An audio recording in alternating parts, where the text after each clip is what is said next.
Muchas gracias, Víctor. Vamos a dar paso ya a la última intervención de Pilar Alaejos, que es la directora del Laboratorio Central de Estructuras y Materiales del CEDES.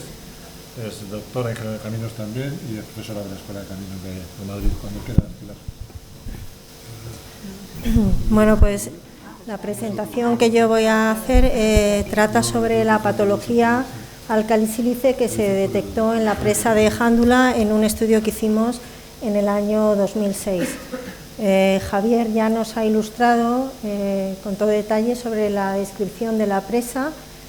Solamente indicar pues, que la presa tiene un volumen de hormigón de 350.000 metros cúbicos y pues, tiene una central hidroeléctrica a pie de presa.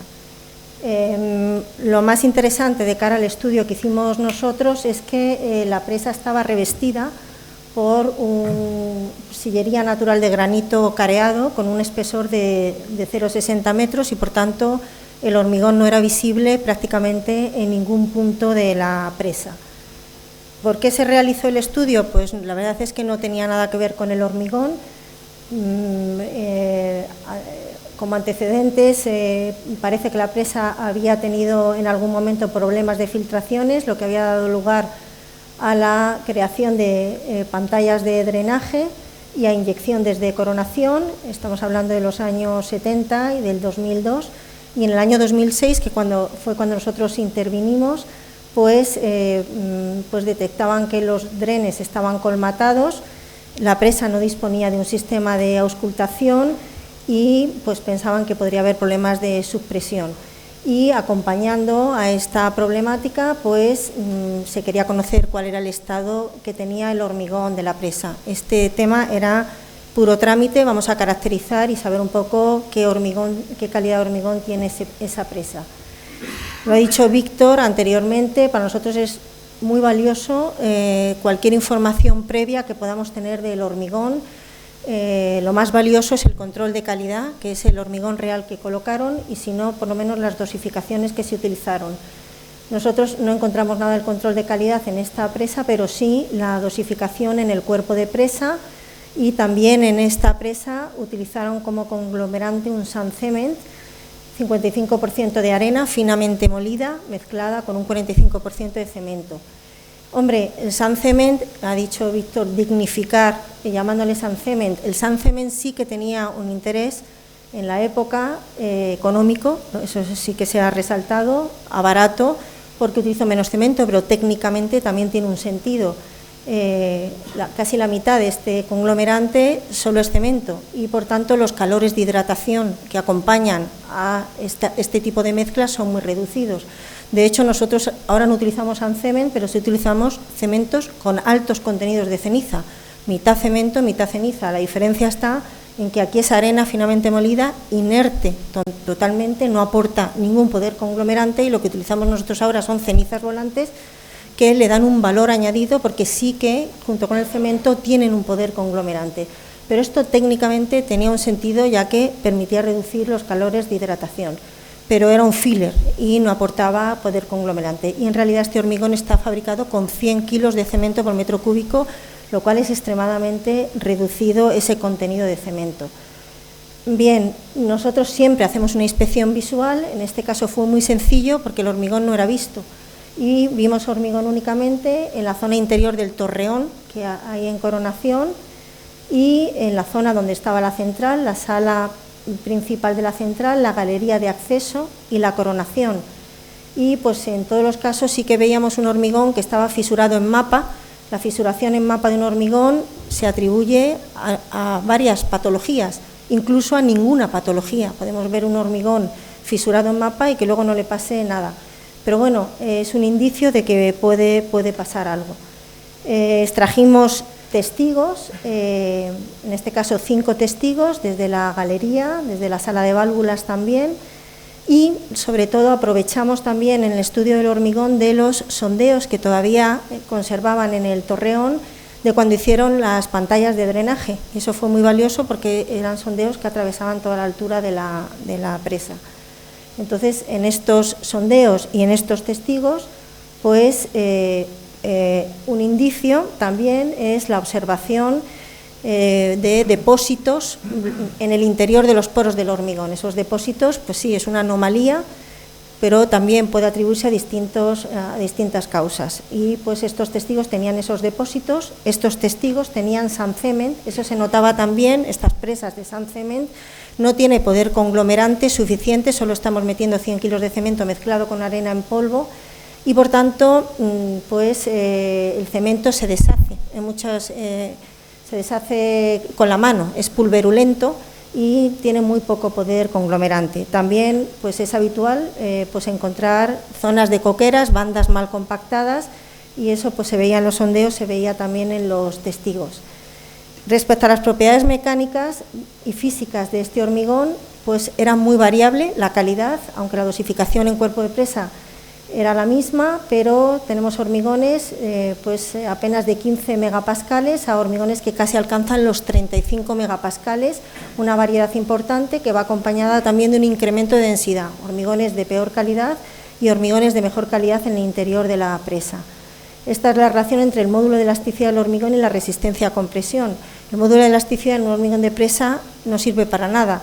El módulo de elasticidad se determina en hormigones de tableros de puentes para comprobar la flecha que pueda tener el tablero. En una presa no es interesante, pero para nosotros, cuando estamos estudiando una patología química, lo es, porque es la primera propiedad del hormigón que se entera de que hay un proceso expansivo en el interior del hormigón, la resistencia puede mantener unos valores bastante aceptables y ese hormigón ser muy competente mecánicamente, pero el módulo de elasticidad refleja una fisuración interna en el hormigón y que produce un descenso importante de esta propiedad. Y por tanto nosotros siempre la analizamos y efectivamente esta es la relación teórica que debería haber entre esos dos parámetros, es la relación normal y nosotros obteníamos en los testigos y en los sondeos bajadas del 25% del módulo de elasticidad, que se indica un daño por microfisuración en ese hormigón. Hicimos también ensayos de permeabilidad al agua del hormigón. Para nosotros un hormigón es poco permeable si en este ensayo la profundidad de agua está por debajo de 50 milímetros.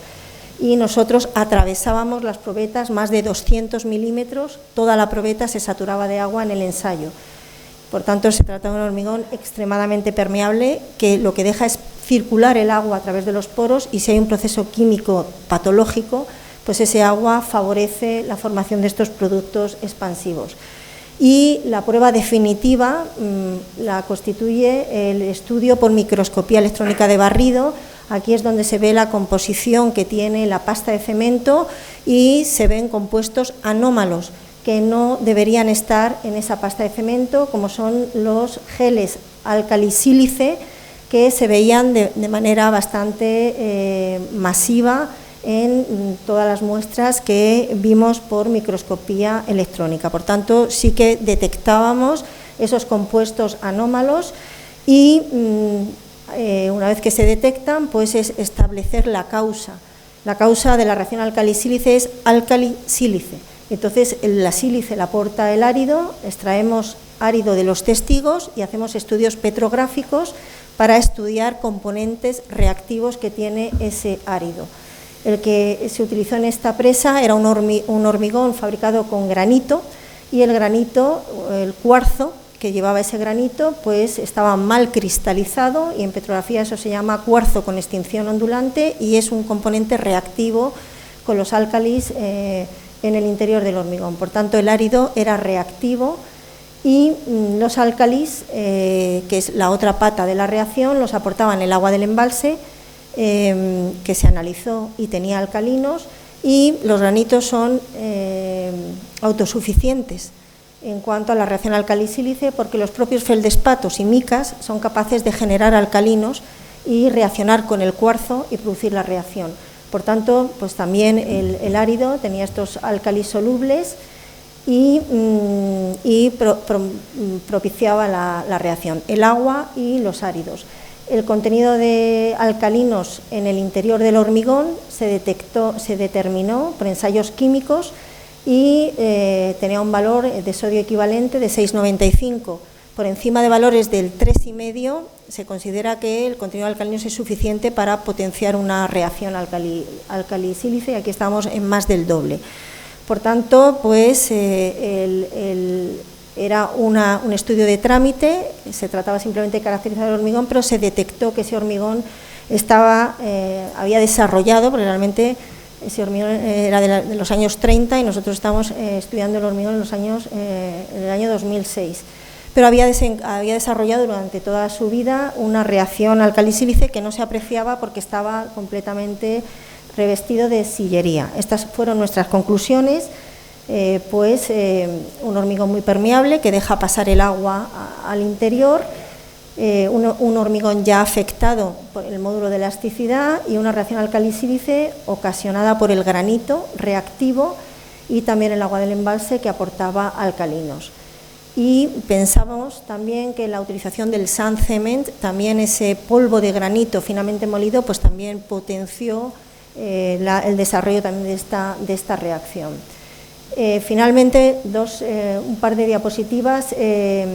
En España, esta es la división, esta es la España silícea, en rojo, y estas son las presas que nosotros hemos diagnosticado en el laboratorio con una reacción álcali-sílice, que por supuesto, como no podía ser de otra manera, se ubican en la España silícea, porque son áridos silíceos los que propician esta reacción. 16 presas que tenemos diagnosticadas, las empaquetamos en dos tipos, las que producen una reacción lenta y las que producen una reacción rápida. Jándula es de reacción lenta. Los estudios que hemos desarrollado, no solamente en Jándula, sino también en el resto de presas que han pasado por el laboratorio, nos han permitido revisar la normativa. Es decir, que han sido un campo, las presas, para nosotros muy valioso para aprender sobre la reacción álcali-sílice y mejorar la normativa que no estaba correcta. Y las mejoras que hemos introducido en el código estructural han sido, en primer lugar, destacar las rocas que en España producen esta reacción que nos dan los problemas, que son la familia de los granitos y granodioritas, y las cuarcitas. Esas son las rocas que están produciendo no solamente en presas, pero también, por ejemplo, en puentes, que también ahora hay un problema desencadenado con este tema. Pues destacar cuáles son las rocas, hay muchas que lo pueden producir, pero en España nos están dando problemas estas. Y la segunda conclusión que hemos sacado de todos estos estudios en presas ha sido una mejor detección para los áridos reactivos. Jándula nos sirvió, junto con el resto de paquete de presas lentas, de reacción lenta, para darnos cuenta que el ensayo que estábamos utilizando no era correcto, que era el ensayo de barras de mortero y no detectaba correctamente la reactividad de estos áridos. Todas estas presas habían producido una reacción, y este es el ensayo de barras de mortero, que nos decía que el árido era inocuo. El ensayo nos decía ese árido no va a dar problemas, y lo estábamos extrayendo de presas que tenían una reacción álcali-sílice desarrollada.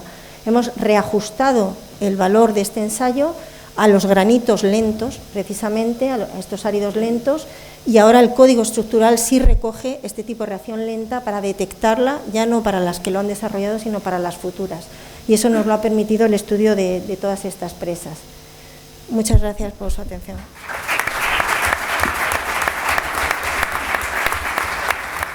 Bueno, buenas tardes. Vamos a continuar con el horario previsto, con un pequeño retrasillo de 5 minutos. Iniciamos la sesión vespertina con una primera introducción sobre los distintos estudios en la Confederación Hidrográfica del Júcar que se han venido realizando hasta la fecha. Creo que son todos ejemplos muy significativos e ilustrativos de distintos problemas, y contamos con todos nosotros con un amplio elenco de gente con más que prestigio, cada uno en su campo, y yo creo que lo que procede es que me calle y darle la palabra a Manuel en primer lugar para que nos haga una primera presentación sobre el estado del arte. Muchas gracias, Manuel. Manuel es ingeniero de caminos, como todos sabéis, es del cuerpo y tiene una muy larga experiencia profesional en el mundo de las presas. Cuando quieras, Manuel. Bien, muchísimas gracias. Hola, buenas tardes. En primer lugar, pues como siempre, agradecer a la organización que nos haya dado esta hora, la de la siesta. Entonces, si alguien da una cabezadita, no os preocupéis, que yo lo entiendo. Y los que están encima de la mesa también. O sea que no hay problema, no hay problema. Si alguien ronca, el de al lado, que le dé un pequeño golpe para no molestar a los compañeros. Bueno, yo os voy a hablar un poquito de lo que es la Confederación, los estudios que hace la Confederación en colaboración con el CEDEX y cómo tenemos nuestras presas. Las presas de la Confederación, pues bueno, pues al final esto no va. No pasa.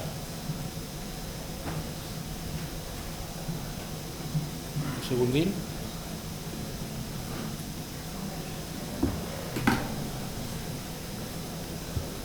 Bueno, os voy a hacer, copiándome a la directora técnica del Guadalquivir, que evidentemente lo ha hecho bastante mejor que lo voy a hacer yo, y ha contado cómo eran sus presas, pues yo os voy a contar cómo son las presas de la Confederación del Júcar.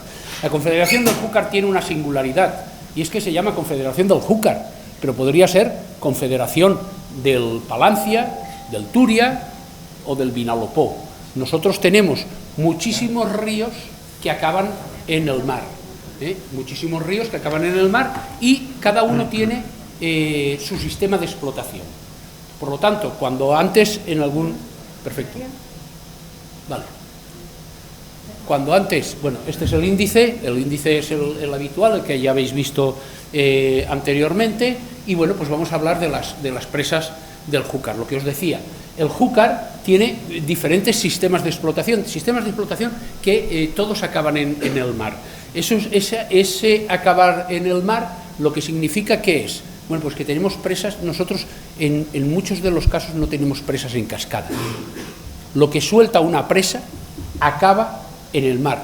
Por ejemplo, ahí el 23 que veis, que es la presa de Amadorio, cuando la presa de Amadorio desagua, acaba en el mar. Y también en la Confederación del Júcar estamos en un sistema ahora estamos muy bien porque somos una cuenca, una demarcación hidrográfica que tenemos bastante agua, tenemos el 52% de agua embalsada, pero normalmente siempre estamos con el filo de la navaja, siempre estamos con la espada de Damocles encima. ¿Por qué? Porque nosotros estamos en una situación casi siempre de semisequía y por lo tanto toda la gestión que hacemos desde la Confederación es directamente impulsada y promocionada por el ahorro. Estas son las 23 presas que tenemos de titularidad estatal, las 23 presas que tenemos en la Confederación, y un tema importante pues son las presas las grandes. Nosotros las presas grandes las tenemos en Cuenca, o sea, fuera de lo que es el ámbito de utilización normal de lo que es donde está la mayor parte de población y de actividad industrial de la Confederación. Bueno, hablando de presas, de riesgo y de lo que son nuestras presas en este foro, vamos a centrarlo en este foro. Nosotros tenemos 23 presas, de categoría A tenemos 21 y de categoría C tenemos 2. Esas dos son muy pequeñitas y por lo tanto, bueno, pues ya sabéis de lo que estamos hablando. Y tenemos de hormigón 19 presas, de materiales sueltos 3. En esas de materiales sueltos tenemos a la joya de la corona, a Tous. Todo el mundo que estáis aquí sabéis algo de Tous. Luego haré una referencia a Tous porque el foro lo merece y la explicación, bueno, pues puede ser bastante interesante. Luego tenemos de materiales sueltos, que se os hablará ahora luego, Arenos, y una que se ha construido recientemente, que es Mora. Y mixta tenemos una presa, lo que antes o ahora se sigue llamando presa de agujero, una presa de laminación de avenidas, y esta es mixta de agujero y de recarga de acuíferos, y además es mixta de hormigón y materiales sueltos, que es Algar. como Nuria lo ha dicho, pues yo me lo copio. Aquí tenéis la edad de nuestras presas. Y la edad de nuestras presas, pues vienen a ser un poco, si hacemos la media, pues un poco, pues más o menos de mi edad. Veteranas. Si estuviera en otro foro diría viejas. Entonces, bueno, pues son presas que ya tienen cierta edad. ¿Por qué os digo que tienen cierta edad? Porque ahora luego veremos a dónde quiero yo ir con este tema. Pero bueno, veis la mayor parte. También es cierto que tenemos alguna presa, la de Mora, que os he dicho que es de materiales sueltos, que, bueno, pues es una presa de 2005. Ahora mismo estamos proyectando una presa. Está redactándose el proyecto de la presa de Montesa. Es una presa de laminación de avenidas que está incluida en el plan general contra las avenidas de la Ribera del Júcar. Bueno, pues estamos proyectando esa presa se está proyectando, vamos a tener, evidentemente, cuando nosotros hacemos una presa, siempre el contacto con el CEDEX es intenso, y vamos a seguir teniendo un intenso contacto con el CEDEX para el proyecto de esa presa. ¿Qué hacemos nosotros en la Confederación del Júcar al respecto de la seguridad de las presas? Porque al final es lo que nos ocupa. Al final es lo que nos ocupa y a casi todos los que estamos aquí es lo que nos preocupa. ¿Por qué? Pues porque nosotros, nuestra parte, y lo decía ahora cuando estábamos comiendo, el negocio, la competencia de las confederaciones son las presas, los ríos y los barrancos. Y aprovecho que está aquí parte de la Dirección General del Agua para decirle que nuestras competencias no son las depuradoras. Las depuradoras las tienen que construir las comunidades autónomas, no las tenemos que construir los organismos de Cuenca. Dicho esto, que no conste en acta. Vamos a ver, nosotros, al respecto de las revisiones generales de seguridad de las presas, pues hemos establecido unos diferentes niveles, del 1 al 4 en cada una de nuestras presas. El nivel de seguridad hídrica sí produce, en función de, fundamentalmente, los daños que puede producir, ¿vale? Bueno, pues según el periodo de retorno, si es de 100, si es de 1000, si es de 5000 y si produciendo vertidos por coronación, ¿qué daños hace? Nosotros lo hizo Cristina, que está aquí, entonces si tenéis alguna duda sobre esto se lo preguntáis a Cristina, y ella hizo una hoja Excel, como solemos hacer los ingenieros de caminos. Los ingenieros de caminos para casi todo hacemos hojas Excel, nos encanta lo de las hojas Excel. Entonces Cristina hizo una hoja Excel con diferentes niveles de seguridad hidráulica, y aquí tenéis las presas, que no os voy a aburrir con ellas, que tenemos con déficit de seguridad hidráulica. Con esto, ¿qué es lo que hacemos? Pues simplemente lo que hacemos es intentar priorizar nuestras inversiones. Luego veréis que hablamos de Arenós, hablaremos de María Cristina y hablaremos de Regajo. ¿Por qué? Esas tres presas que no están en buenas condiciones, dicho entre comillas, son tres presas que el CEDEX está, iba a decir ayudando, estamos trabajando juntos para que esto pues nos llegue a un sistema en el cual ese nivel lo pasemos al nivel 4. ¿El nivel 4 qué es? El que estamos tranquilos. Lo mismo nos pasa con la seguridad estructural, también establecemos 4 niveles, no me voy a extender mucho en contaros los niveles porque luego supongo que os pasarán las transparencias, y bueno, pues en nivel de seguridad estructural quiero resaltar que tenemos Amadorio. Amadorio, ¿quién está trabajando con Amadorio? También está trabajando el CEDEX. Nosotros estamos trabajando intensamente con el CEDEX a nivel de nuestros niveles de seguridad. Niveles de seguridad que lo que estamos intentando es centrar el problema que tenemos. ¿Qué problema tenemos las confederaciones?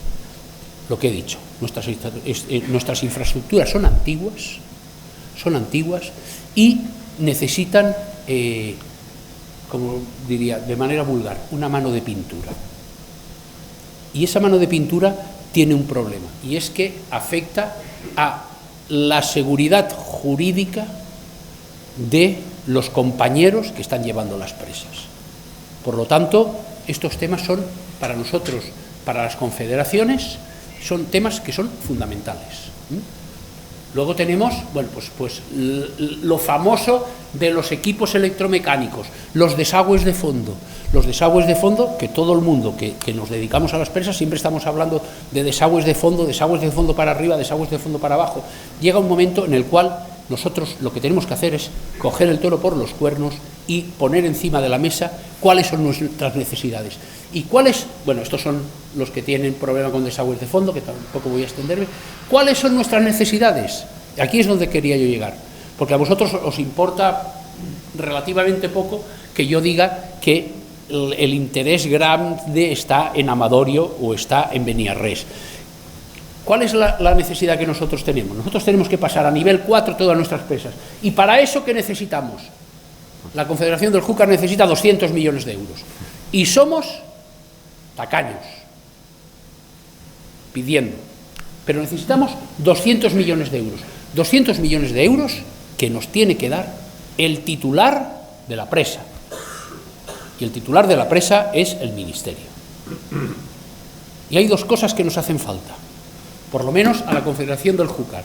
Nos hace falta dinero y manos, nos hacen falta funcionarios, nos hace falta gente competente que trabaje con nosotros. Pero ¿qué nos hace falta que venga? Nos hace falta que vengan ingenieros de caminos, ingenieros de obras públicas, ingenieros técnicos industriales. Tenemos las presas infradotadas de personal. O sea, sí, aquí estamos hablando de aliviaderos, de metros cúbicos por segundo. Sí, pero esos metros cúbicos por segundo los maneja una persona, un compañero. ¿De acuerdo? Voy acabando ya. Estas son las colaboraciones que tenemos con el CEDEX. Colaboraciones que tenemos fundamentalmente, bueno, pues estas son todas de aliviaderos. Evidentemente, aquí hemos visto muchos temas de aliviaderos. Y en el sitio donde estoy y con el auditorio que hay, no me puedo resistir a hablar de un aliviadero. El día 20 de octubre hizo 40 años del desastre de Tous. La presa de Tous se vino abajo. ¿Por qué? Porque por el aliviadero de la presa de Tous, que estaba diseñado para en el entorno de 8.000 metros cúbicos por segundo, pasaron 15.000 metros cúbicos por segundo. ¿Eso qué significa? Aquí, que estos estudios que estamos haciendo son absolutamente fundamentales. El aliviadero de la nueva presa de Tous está diseñado para 19.700 metros cúbicos por segundo. Y eso nos lleva a una reflexión. Solo os voy a hacer una reflexión más y acabo para no enrollarme. ¿Qué primamos? Es una reflexión, me la he hecho muchas veces, Tened en cuenta que, claro, nosotros somos los de Tous y me la he hecho muchas veces. La reflexión es, ¿qué primamos? ¿La seguridad de la infraestructura o la seguridad aguas abajo? ¿Qué pasa si en Tous soltamos por el aliviadero casi 20.000 metros cúbicos por segundo? Pues nosotros el modelo reducido lo hacemos hasta un ratito después de lo que es la presa. 100 metros, 200, 1 kilómetro. Pero si soltamos 20.000 metros cúbicos por segundo, cuando soltamos 15.000, en el pueblo aguas abajo hubo 15 metros de altura de agua sobre el cauce. Bueno, ahí lo dejo. Esto es para que veáis, bueno, lo que estamos haciendo con el CEDEX, desde el punto de vista hidráulico, desde el punto de vista estructural y geotécnico, y las contribuciones en otras áreas. Lo que estaba hablando, el estudio isotópico, el análisis de tritio, cómo afecta a las aguas subterráneas, son temas que son, la verdad es que son muy interesantes para nosotros. Solo os voy a hacer una reflexión, y es sobre, bueno, la presa de Arenós. Ahora mismo el aliviadero está hecho el modelo reducido, Cristina os hablará de él, pero con Amadorio, nosotros tenemos una obra contratada que es la cota 90 de Amadorio, es una tubería de abastecimiento a Benidorm. Entonces, la tubería de abastecimiento a Benidorm actualmente estaba por bajo del colchón del aliviadero. A raíz del modelo reducido, porque nosotros el proyecto que teníamos era subir la tubería y dejarla fuera del colchón, con el modelo reducido que hemos hecho en el CEDEX hemos tenido que cambiar la solución y vuelve a estar por bajo del colchón. ¿Por qué? Porque con la avenida extrema se nos llevaba la tubería. O sea, el modelo reducido, la colaboración de la Confederación del Júcar o del CEDEX con la Confederación del Júcar ha sido absolutamente esencial. Por una cosa, porque afortunadamente hemos dado una solución perfecta. No perfecta, no errónea. No hemos metido la pata. ¿De acuerdo? Bueno, y con esto acabo mi intervención. Muchísimas gracias, Manuel. Además, ha sido rigurosísimo en el tiempo. Como puedes ver, 16 minutos ahora mismo. Bueno, el minuto era por lo era de cortesía. Bueno, a continuación intervendrá Cristina Solá, que es ingeniera de caminos, es la jefe de área de actuaciones especiales de cauces y lleva todos los temas en la Confederación, o una buena parte de los temas de seguridad de presas. Ha preparado una presentación sobre la modificación del aliviadero primitivo de la presa de Arenós y le doy la palabra cuando quiera. Y también le advierto de que tomaré nota, pondré en marcha el cronómetro del móvil. Voy a controlarme con el reloj. Buenas tardes. Bueno, mi presentación la he estructurado en 3 partes, porque para entender el contexto del proyecto, que es para lo que me han llamado aquí, primero voy a presentar la descripción de la presa y el sistema presa-embalse y la problemática que actualmente presenta en todos sus distintos ámbitos: hidrológico, estructural y geológico. Y en tercer lugar, ya comentaré el proyecto que se ha diseñado y que posteriormente el laboratorio de hidrográficos ha hecho el modelo reducido y lo presentará. La presa de Arenós es una presa que está ubicada en el río Mijares, en la zona alta, está al oeste de la provincia de Castellón.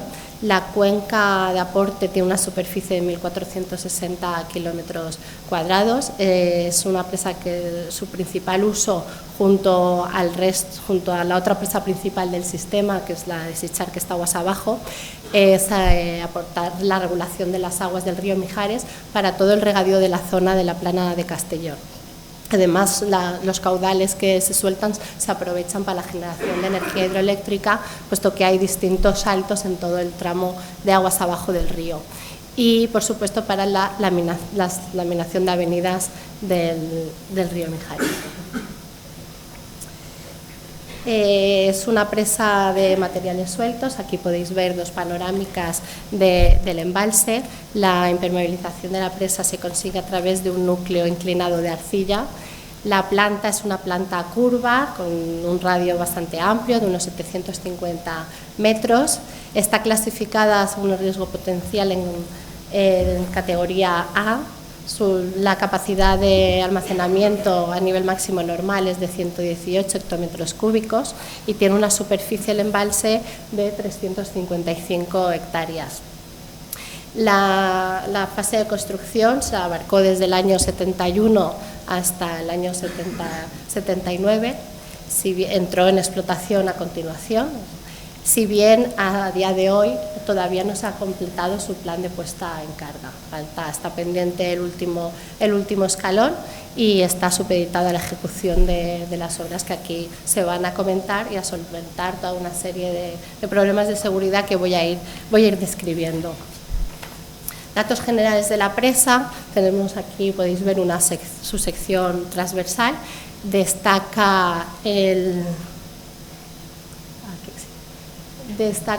talud inclinado de aguas arriba con un talud 3.1 en la parte de la zona inferior y dos 1 en la zona superior.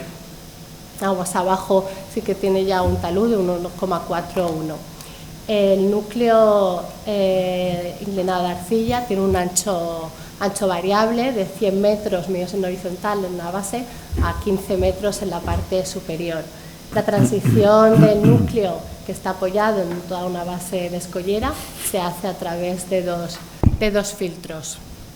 Y en la parte de aguas arriba simplemente hay un manto de escollera y veis que no tiene ningún filtro, salvo en los 30 metros superiores. La altura total de la presa es de 107 metros, sobre el cauce una altura de 150.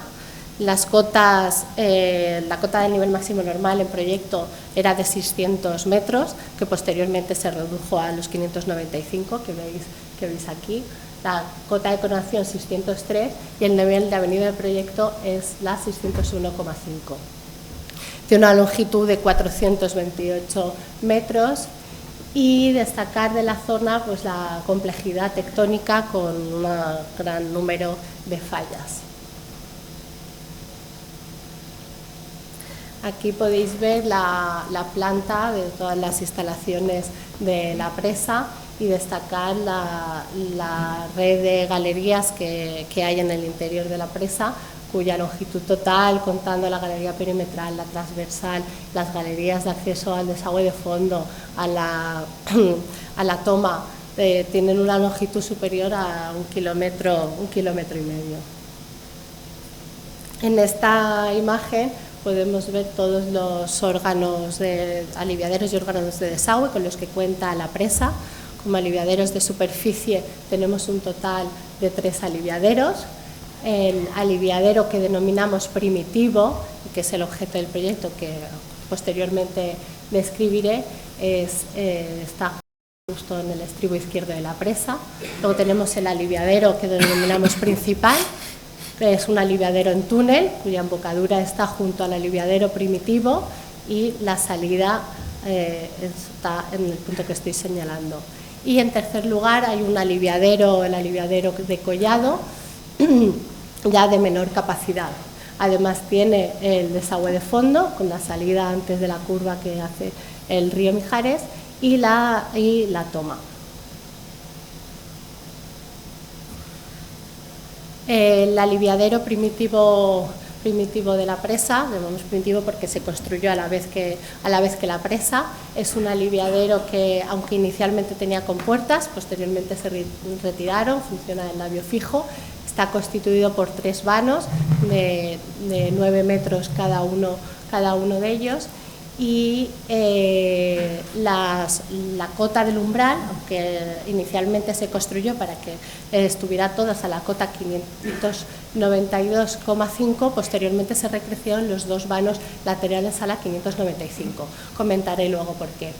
La capacidad teórica, y digo teórica porque su mal funcionamiento hidráulico que ha hecho patente, no es de 711 metros cúbicos segundo, sino que es inferior, de unos 450 metros cúbicos segundo. Debido a ese mal funcionamiento, ya desde finales de los 90 se proyectó y finalizó la obra del aliviadero, el aliviadero principal. Es un aliviadero en túnel, que tiene regulado mediante 3 compuertas Taintor, y están formados cada uno por 3 vanos de 8 metros. La sección del túnel es una sección en herradura con 11 metros de ancho, y la salida es un lanzamiento simple y a una altura del cauce de 55 metros. Y la cota del umbral de este aliviadero es la 591, por debajo del aliviadero primitivo actual. El tercer aliviadero que cuenta la presa es el aliviadero El Collado. Este aliviadero, como hemos visto antes en la imagen, está bastante alejado ya de la presa, unos 750 metros, pero tiene la particularidad, aunque es un aliviadero de 3 vanos, labio fijo, pero vemos que después de la embocadura ya lanza los caudales a un barranco aquí existente y su entrada en carga pues, podría producir la erosión de lo que es el cauce de ese barranco y el posible cierre del río Mijares. Por este motivo, cuando se finalizó la construcción del aliviadero principal, lo que se le dotó en la embocadura es de este dique de tierras que hace de dique fusible, con la intención de que para caudales bajos, inferiores a de las avenidas inferiores a 100 años de periodo de retorno, el aliviadero no entrara en carga. Y para caudales ya superiores, pues era utilizar ese aliviadero para laminar, con una capacidad de unos 139 metros cúbicos segundo. Y bueno, con respecto al desagüe de fondo, pues comentar que está constituido por 2 conductos de 2 por 1,5 metros y regulado por 2 compuertas, buró aguas arriba y 2 tantor aguas abajo. Y tiene una capacidad que podemos contar para laminar avenidas, puesto que llega a superar los 200 metros cúbicos segundo. Y la restitución del caudal al cauce se hace con un trampolín curvo que voltea la lámina de agua para centrarla al centro del cauce. Y por último, pues tenemos la toma para el suministro de caudales para regadío. ¿Qué problemáticas presenta la presa? Bueno, pues estas problemáticas ya se hicieron patentes tanto en la primera revisión de seguridad del año 2004 como luego fueron reiteradas con la segunda revisión de seguridad que se abordó en el año 2018. Lo primero que voy a hablar es la parte de la seguridad hidrológica e hidráulica. La presa de Arenoso no es una presa de materiales sueltos, por lo que el estándar actual de seguridad se quiere que pueda ser segura y estable para la avenida extrema de 10.000 años periodo de retorno. Esto actualmente no lo cumple la presa de Arenós. Con toda la capacidad de los órganos de desagüe que he descrito, podríamos verter hasta 3.926 metros cúbicos segundo, pero teniendo en cuenta el funcionamiento no adecuado tanto del aliviadero del collado como del primitivo, se reduce esa capacidad efectiva a 3.200 metros cúbicos segundo. Teniendo en cuenta los hidrogramas de avenida que figuran en las normas de explotación de la presa, que fueron elaborados sobre el año 2005, la avenida de 10.000 años de periodo de retorno, estamos en casi 5.000 metros cúbicos segundo, la de 1.000 años 3.240 metros cúbicos segundo, el diseño de los aliviaderos, y la de 500 años estamos en 2.808. Esto significa que con los 3.200 metros cúbicos segundo que podríamos contar con el total de los 3 aliviaderos que tiene la presa, estaríamos llegando en torno a los 1.500 años de periodo de retorno. ¿Qué nos hemos planteado? Bueno, pues en primera instancia, en lugar de llegar a los 10.000, llegamos a los 5.000 años de periodo de retorno, tendríamos que aumentar la capacidad del aliviadero en 1.200 metros cúbicos segundo, que junto a los 450 que tiene actualmente, pues pensar en la reforma del aliviadero primitivo en torno a los 1.400, 1.600 metros cúbicos segundo. Como he comentado, ese aliviadero primitivo tiene un funcionamiento no adecuado, ese funcionamiento hidráulico ya fue patente al poco tiempo de su construcción.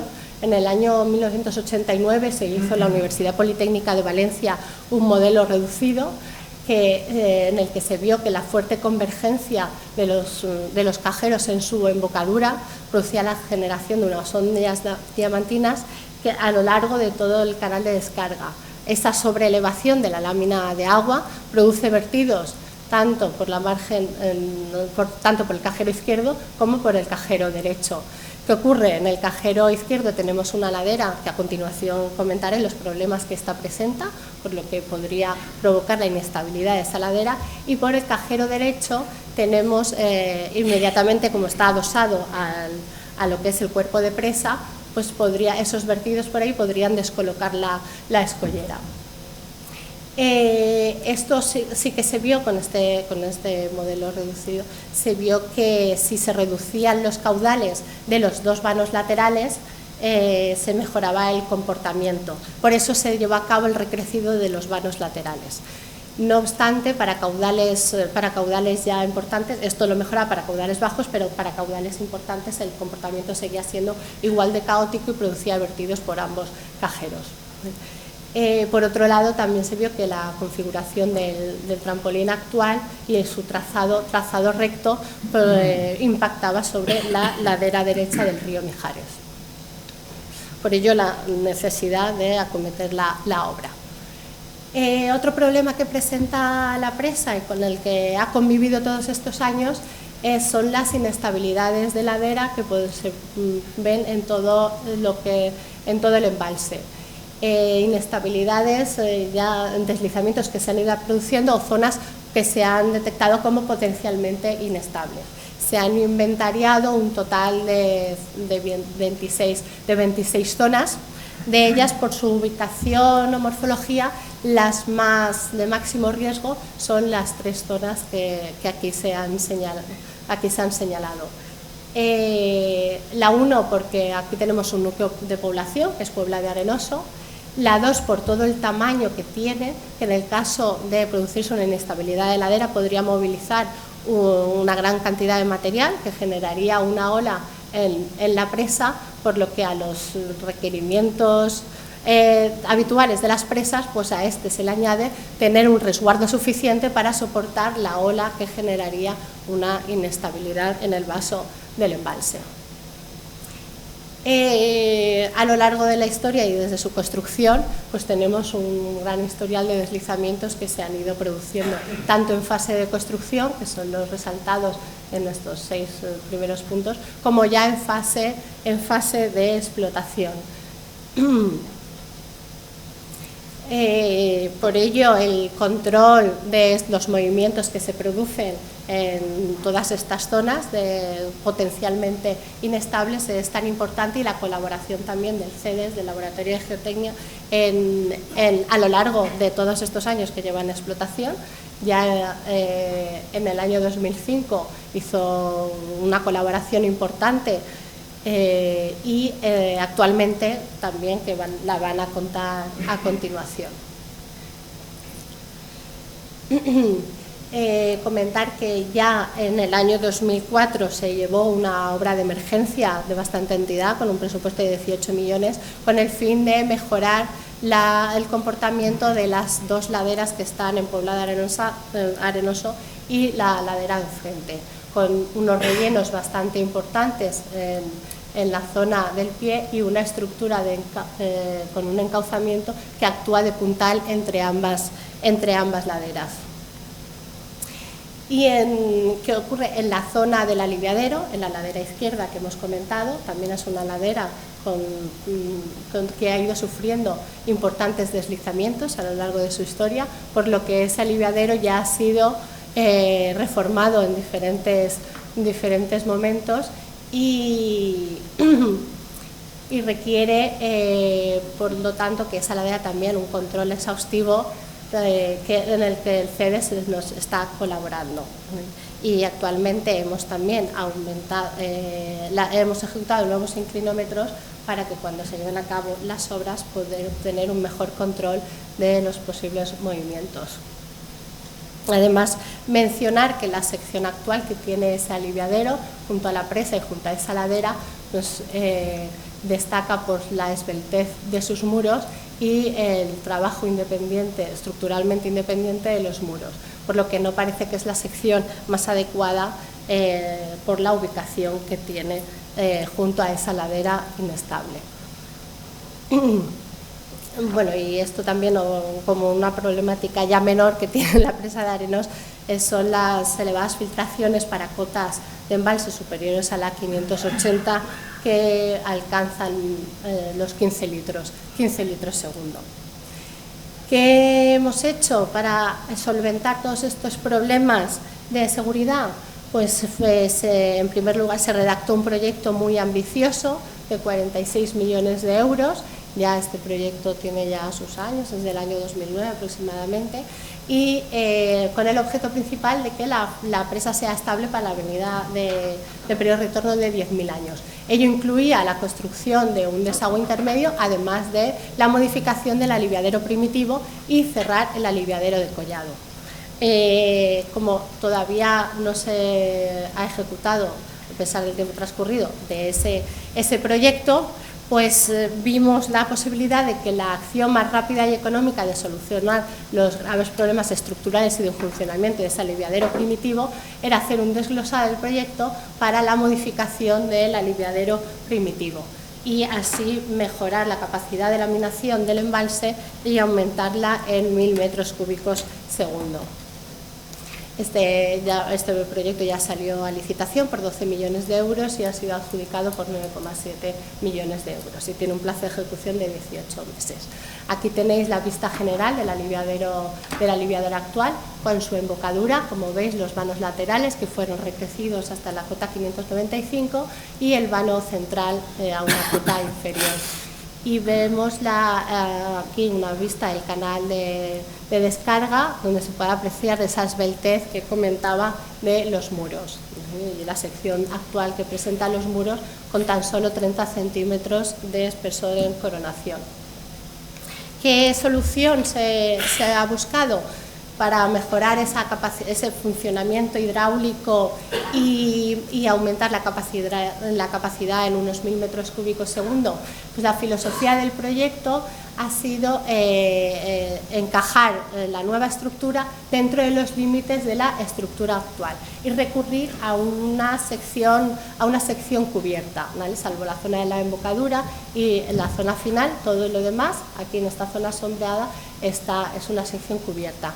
Esta fue la alternativa dentro de todas las que se estudiaron que resultaba más económica, aumentando esa capacidad de 1.000 metros cúbicos segundo y presentaba dos ventajas importantes.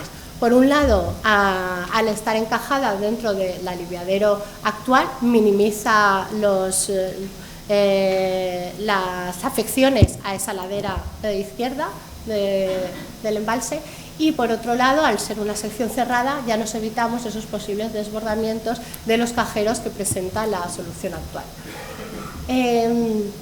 Esta solución en la zona de aproximación, el objetivo principal del proyecto, que luego ya nos contará el compañero cómo funciona en el modelo reducido, pero el objetivo principal es que era diseñar una zona de aproximación con una plataforma, una cota, que las velocidades fueran lo suficientemente bajas para garantizar que no había un reparto equitativo de caudales entre este aliviadero y el aliviadero principal que, como he dicho, está aquí pegado.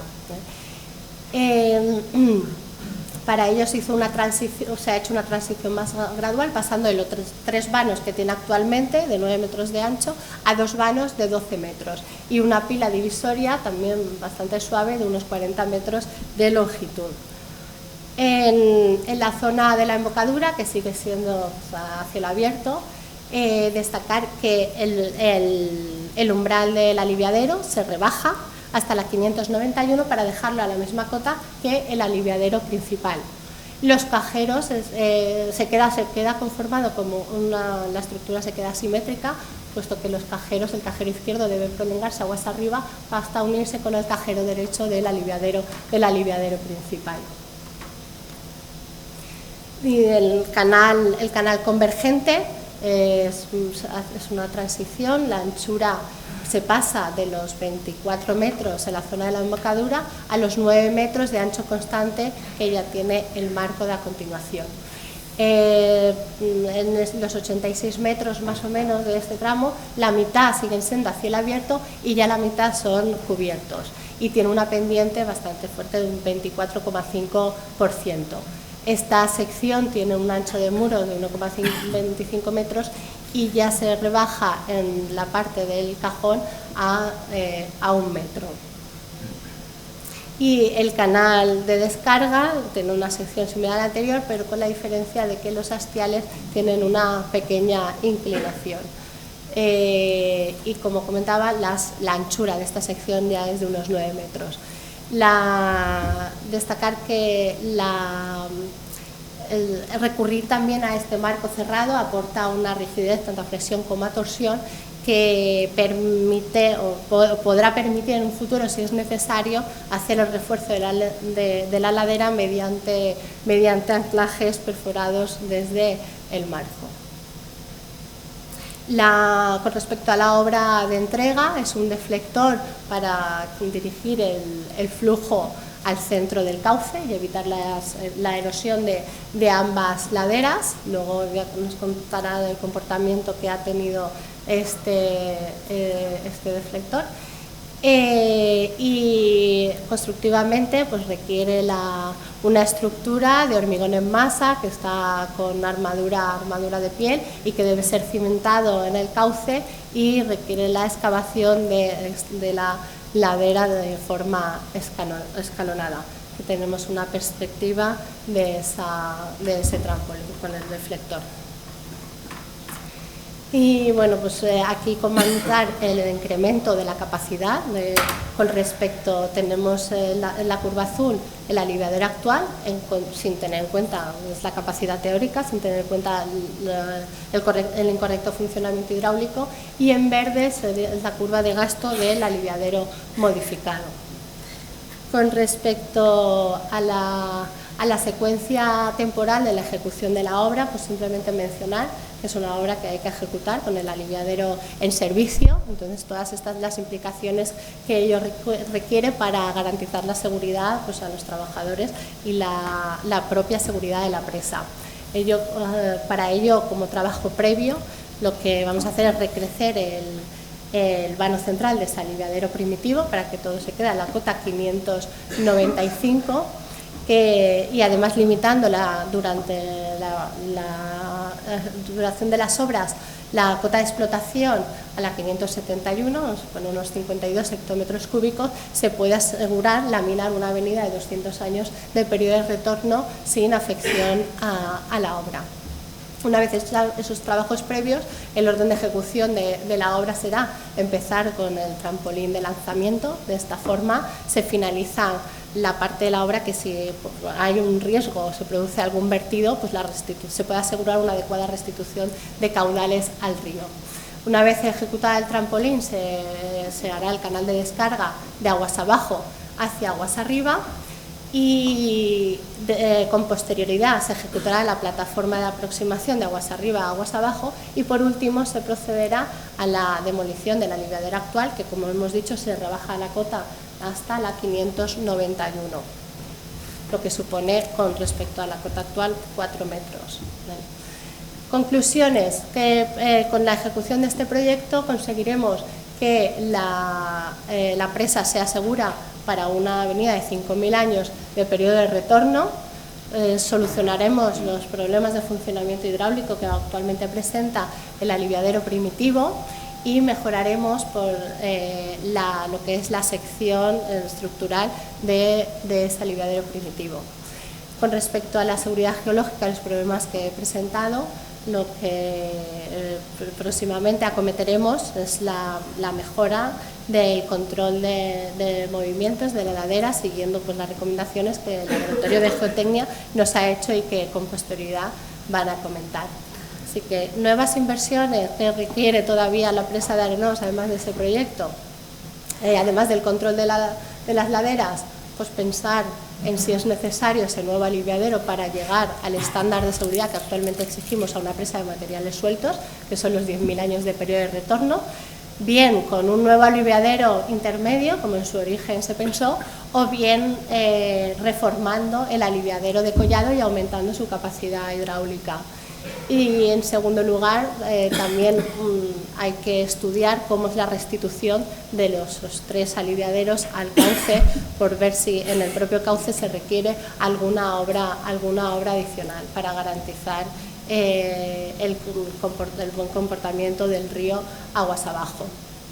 Y también por esas filtraciones que a cotas altas tiene el embalse, pensar en un refuerzo de la impermeabilización del estribo derecho. Muchas gracias por vuestra atención. Pues muchísimas gracias, Cristina. Da gusto la Confederación Hidrográfica del Júcar que se ajusta a los plazos con rigurosidad británica. 27 minutos con 24 segundos. Bueno, muchísimas gracias por tu exposición y a continuación va a intervenir Juan José Rebollo, que es doctor ingeniero de caminos, es el jefe del área de laboratorio de hidráulica del Centro de Estudios Hidrográficos y nos va a contar el estudio hidráulico del aliviadero primitivo de la presa de Arenós, del que ya nos ha contado Cristina. Cuando quiera, José. Perfecto. Buenas tardes. Dando continuidad a la presentación que ha hecho Cristina, mi exposición se va a centrar en el aliviadero primitivo de Arenós y en el modelo físico que hemos realizado para haber analizado el funcionamiento que tiene en base a las condiciones que nos han planteado la Confederación Hidrográfica del Júcar. Aquí vemos la ubicación del aliviadero, tal como ha explicado Cristina, con el nuevo diseño. Y durante el análisis previo del aliviadero nos hemos centrado en varios puntos.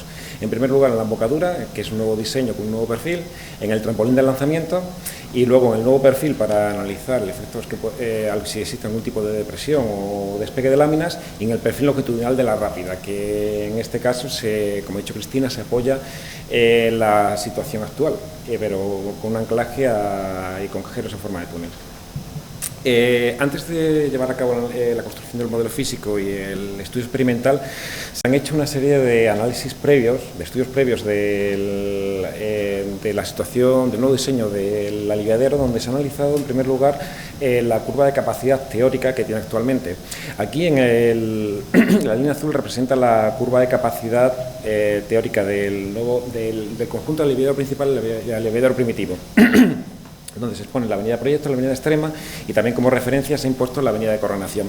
Pero de forma independiente, estas dos curvas representan el reparto que se produce entre cada uno de ellos. Y aquí podéis ver que en el análisis teórico previo hay un reparto que el balance siempre cede hacia el aliviadero principal, como se lleva mayor parte de la avenida total, que llega siempre. Otro análisis previo ha sido la definición del flujo de aproximación al nuevo diseño, ya que reproducir esto en el modelo físico es fundamental para tener una representación similar a la que hay en la realidad. Para ello se ha utilizado un modelo bidimensional, el modelo IBER, en donde se ha incorporado una malla a partir de un LIDAR del Centro Nacional de Información Geográfica, donde se ha introducido en la entrada un caudal de 3.698 que corresponde a la avenida de Coronación y que este caudal englobaría el resto de caudales inferiores. Y en la zona de salida, aquí lo veis, hemos incorporado el aliviadero principal, el aliviadero primitivo. De acuerdo con la Confederación, creímos que la incorporación del aliviadero principal, al menos la embocadura, tenía una gran importancia en este caso debido a la cercanía y por la competencia que podía tener en cuanto al reparto de flujos uno sobre otro. Entonces, en esta salida se han incorporado las condiciones de contorno de salida, que es una altura de vertido de la 591 y un coeficiente de desagüe de 2 en los 5 vanos, 3 en el principal y 2 en el primitivo.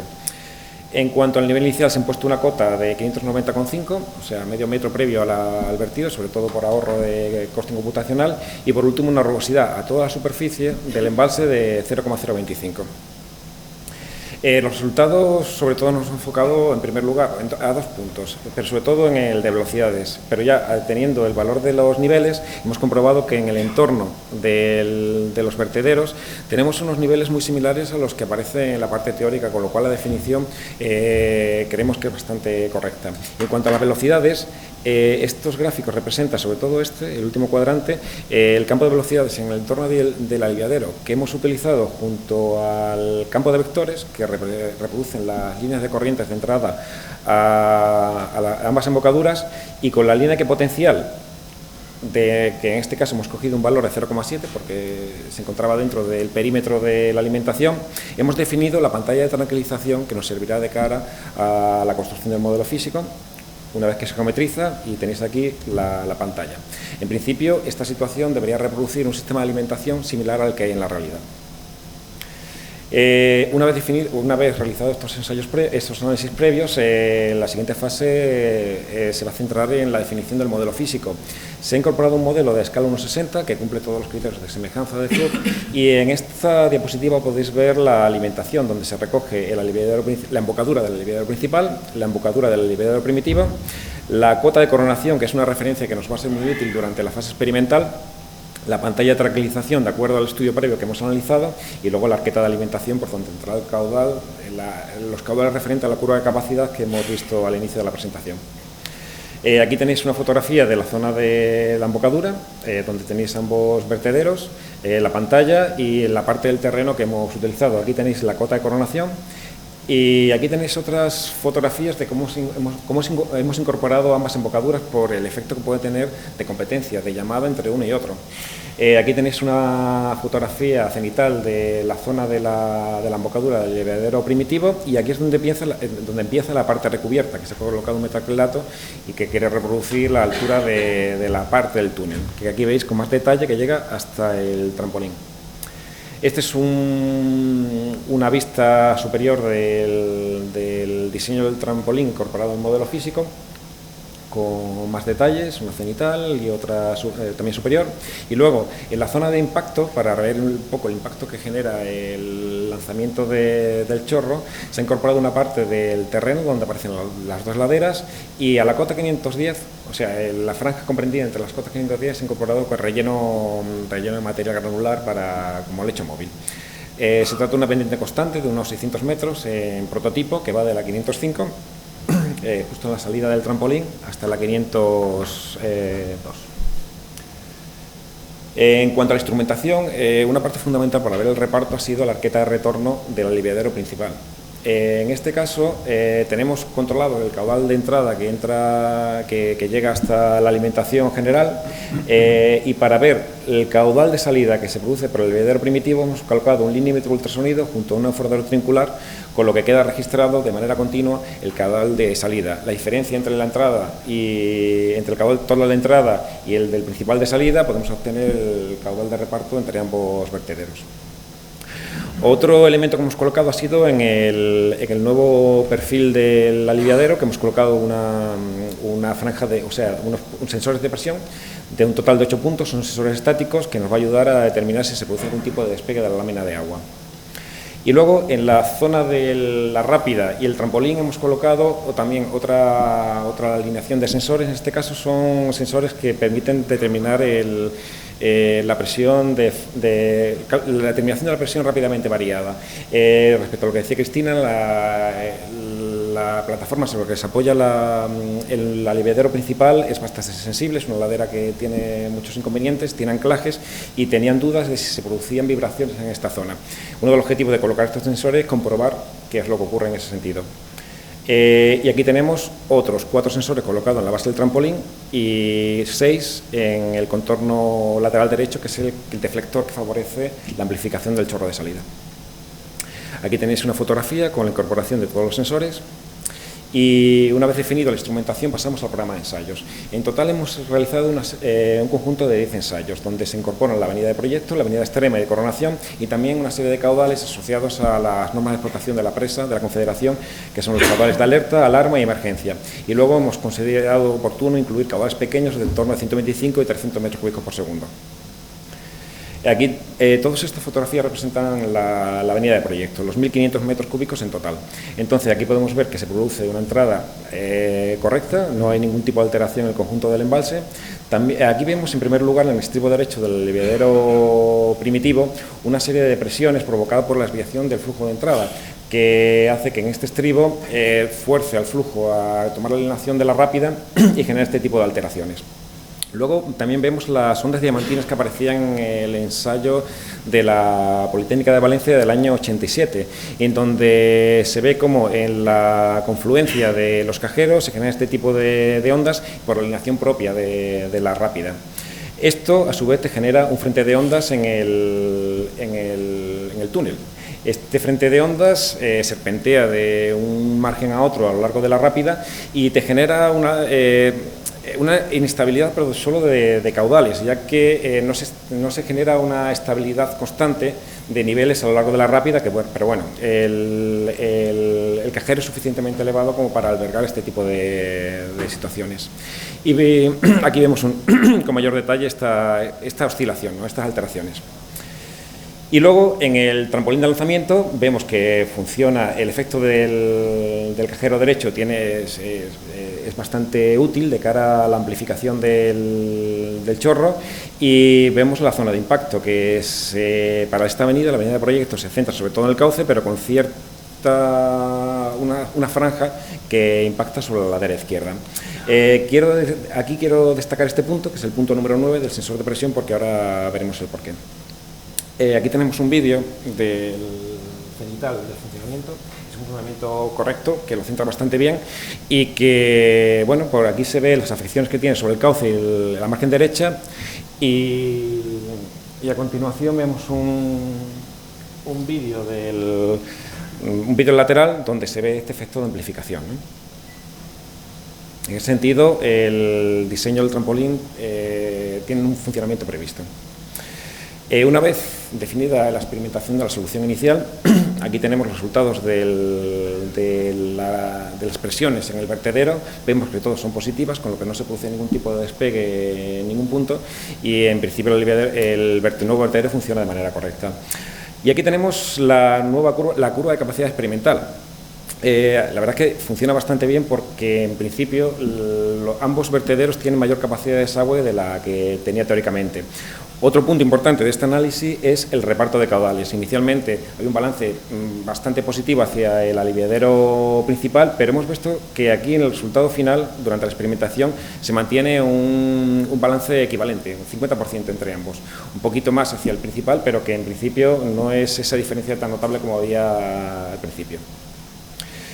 Estos son los sensores de presión, los valores de la mediana de las presiones obtenidas en los 16 puntos de la rápida y el trampolín, y vemos el punto 9 que os comentaba antes, que en ese punto es el despegue de la lámina de lanzamiento, y ahí obtenemos presiones que pueden llegar hasta los 2 metros de negativo.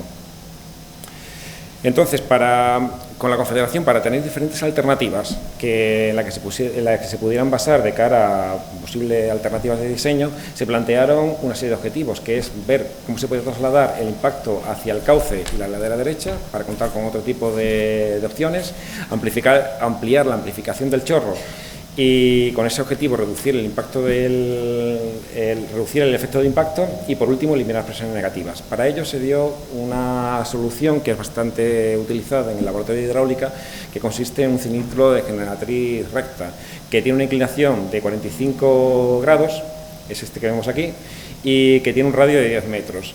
La transición entre la rápida y que la rápida se mantiene tal como estaba inicialmente, con el nuevo diseño del cilindro, se hace con otro cilindro, en este caso vertical, con un radio de 5 metros.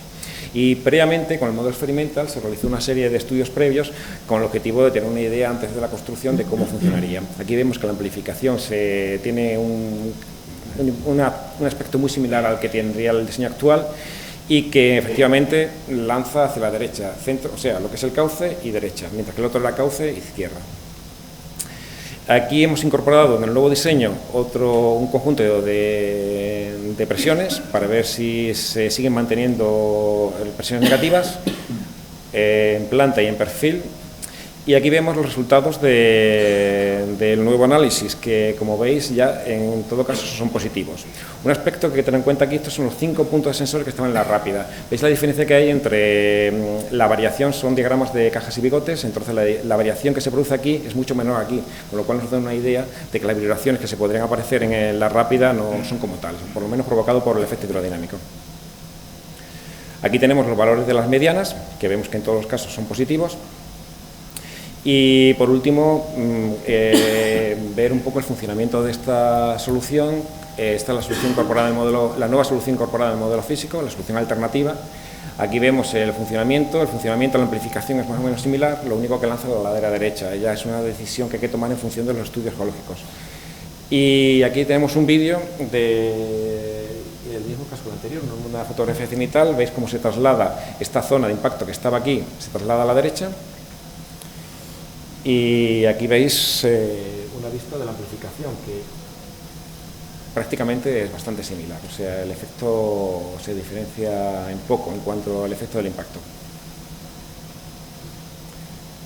Por último, Para caracterizar este fenómeno, lo que hemos hecho ha sido delimitar la envolvente para cada uno de los ensayos de la zona de impacto. En amarillo tenéis el impacto generado por la solución inicial, la solución que ha propuesto, que ha definido Cristina, y en azul es el nuevo trampolín. Como veis, sobre todo la mancha es mayor, pero también el giro a la derecha y el impacto también es más amplio. Y con esto concluyo mi presentación, si estoy en tiempo. Pues muchas gracias, Juan José, aunque tú has excedido un poco en el tiempo, pero con eso de ser compañero te permitimos que hagas el abuso. Bueno, a continuación tiene la palabra Diego Escudero, que es también ingeniero de caminos por la Universidad de Burgos y máster en mecánica del suelo e ingeniería geotécnica del CEDES. Y nos va a hacer una presentación de la propuesta de auscultación del vaso y de la ladera izquierda de la cerrada de la presa de Arenós. Cuando quieras, Diego, también con el tiempo tasado. Vale, gracias. Bueno, buenas tardes. Si antes me aproveché de Enrique Moreno para poder abreviar un poquito con la introducción de la presa, ahora me voy a aprovechar un poco de Cristina, dado que ya ella ha hecho toda la introducción de la presa, de la zona del aliviadero, que hablaremos un poquito, y del tema de la inestabilidad de laderas de todo un vaso. Este es el embalse, simplemente hablar de que tiene casi 400 hectáreas de vaso, con lo cual tiene una gran cantidad de laderas. Aquí podemos ver una autofoto que además vemos que son laderas con cierto terreno accidentado, tienen hasta 600 metros de desnivel y que además tienen un amplio recorrido de deslizamientos y de posibles inestabilidades. Cristina había recogido unas cuantas inestabilidades o deslizamientos que se habían dado durante la construcción, pero ya incluso en el siglo XIX hay antecedentes de deslizamientos sobre esta zona que hicieron que los habitantes de alguna de estas poblaciones tuvieran que ir a quitar material porque uno de los deslizamientos cortó el río Mijares y vieron cómo se elevaba el río y tuvieron que ir a salir. Estas 26 zonas están muy bien descritas, muy bien catalogadas, muy bien detalladas y muy bien estudiadas, pero esto hace que sea algo que haya que tener muy en cuenta de cara a las variaciones de nivel. Un poquito de geología, muy poquito. Tenemos un afloramiento de materiales jurásicos en la cerrada, fundamentalmente calizas y margas en alternancias. Luego nos llega la formación Weald, que es la que tiene estos tonos violeta rosáceos con el barrieniense, y la zona que está más influenciada por los deslizamientos, que es el aptiense, esta que tiene los colores más bien rojizos, amarillos y demás, que está salpicada, como veis, con unos colores grises, que se corresponden al Plioceno y al Holoceno, dado que son todo paleodeslizamientos que se dieron en aquellas épocas y que ahora, en principio, están todos más o menos estabilizados. De hecho, esta es la ladera de frente de Puebla de Arenoso, que ya en 2005 el Laboratorio de Geotecnia hizo un estudio posterior al deslizamiento del 89 y llegó a la conclusión de que hubo un paleodeslizamiento en el Holoceno que englobaba toda la ladera y que en el 89 simplemente lo que se fue es unos pequeños lóbulos justo en el pie, con la formación Weald y el aptiense alterado. Se concluyó que el megadeslizamiento estaba paralizado, pero siempre se podían dar pequeños deslizamientos en el pie, lo que ha conllevado a tener una gran instrumentación, como ahora veremos. Lo que ha comentado Cristina de la zona del aliviadero. En este caso es algo diferente, estamos hablando de calizas jurásicas que se alternan con margas y los deslizamientos son más bien planares, no son tanto corrimientos de tierra lentos como en la otra zona. Por todo esto, aquí pueden ver toda la instrumentación que ha tenido la presa instalada, que más o menos, en gran parte, tiene funcionamiento, pero otra ya ha ido cumpliendo su vida útil y por eso estamos trabajando en Arenós para proponer una actualización, una puesta a punto de esta instrumentación. Contábamos también con la ayuda de un pequeño análisis INSAR de interferometría satelital con radar de apertura sintética que nos ha dado qué zonas han tenido movimientos en los últimos 4 años. Estamos viendo que son movimientos muy lentos, llegan al milímetro año en algunas zonas en las rojas, pero nos va marcando muy bien dónde se nos mueve, donde teníamos el Aptiense y en la zona de la presa. Pero fundamentalmente aquí está Puebla de Arenoso y la ladera de enfrente que hemos explicado antes. Con todo esto nosotros hicimos una propuesta, la he dividido en las 3 mismas zonas que ha elegido Cristina: Puebla de Arenoso, que creemos que es la más importante dado que es un núcleo de población, la ladera de enfrente y el entorno de la presa. Antes incluso de la construcción, el Servicio Geológico en el 72 instala 21 inclinómetros, los naranjas, y en la campaña del 2005, cuando estuve interviniendo en el Laboratorio de Geotecnia, incorpora otros 6 inclinómetros más. ¿Qué ha pasado con estos inclinómetros? Pues que todos han desaparecido o están cortados. Parece muy alarmante, parece que esto se mueve mucho, pero no se han cortado en cuanto se han instalado. Han tenido un cierto recorrido, han tenido una vida útil y ahora ya es pues tiempo de cambiarlos, pero sin poner el grito en el cielo ni la alarma, sino que simplemente pues, hay que poner una nueva instrumentación. Aquí tenemos un perfil, el perfil 10, que veíamos en esta diapositiva,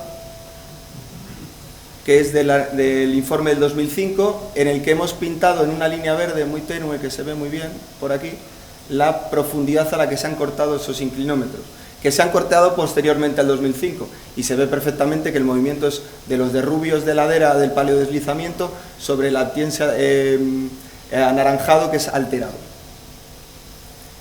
Al fin y al cabo hemos incorporado en nuestra propuesta establecer 10 nuevos inclinómetros, formando los mismos perfiles o muy parecidos que ya hizo el Servicio Geológico. Era muy buen trabajo y tampoco era muy necesario tocarlo, pero hemos incorporado 5 sondeos piezométricos en los cuales se debieran instalar varios piezómetros de columna vibrante. Hasta ahora el nivel piezométrico de las laderas se está midiendo por el agua que había en los sondeos inclinométricos. Eso nos parece que, no habiendo otra cosa, es algo, pero que es insuficiente dado que una tubería inclinométrica no está preparada para tener una medición de niveles piezométricos. Voy a pasar a la ladera de enfrente. El Servicio Geológico también en el año 90, posteriormente al deslizamiento que se produjo justamente por aquí, instala 11 inclinómetros, todos muy bien colocados. En el 2005 se incorporan otros 6 inclinómetros y estos la verdad es que están en mejor situación, excepto los del Servicio Geológico que no están en utilidad. Del resto he puesto ahí 3 están cortados o 2,5, porque este ARE 105 está cortado a la profundidad de 118 metros.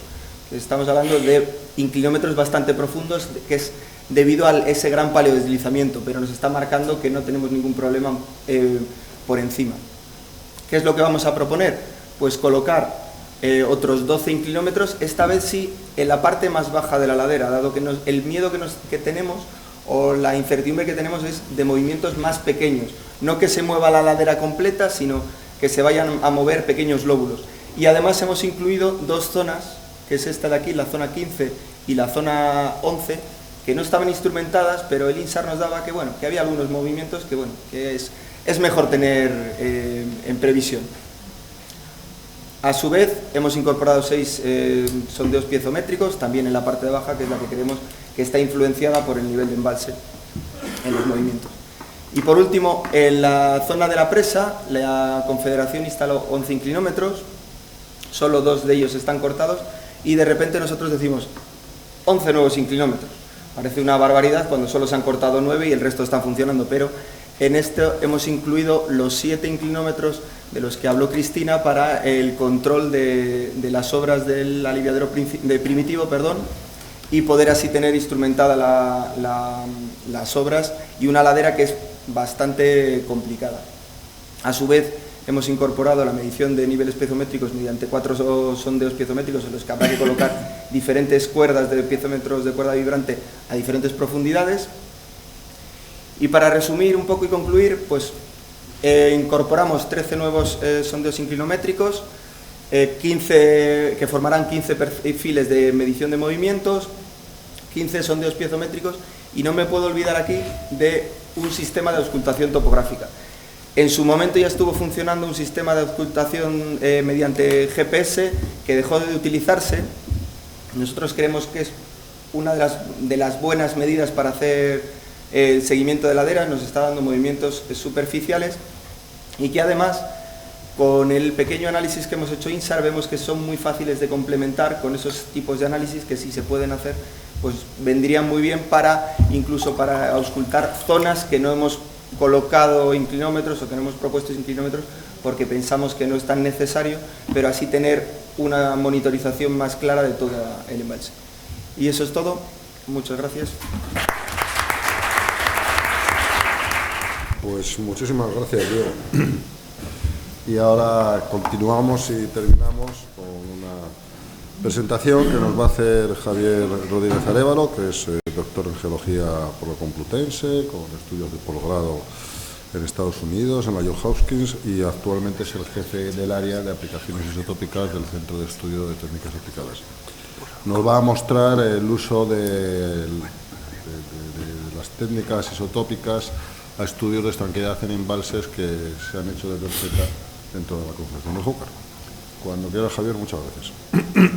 Muchas gracias, Javier. Buenas tardes a todos. Vamos a hablar un poquito del agua, que es lo que embalsamos y lo que gestionamos.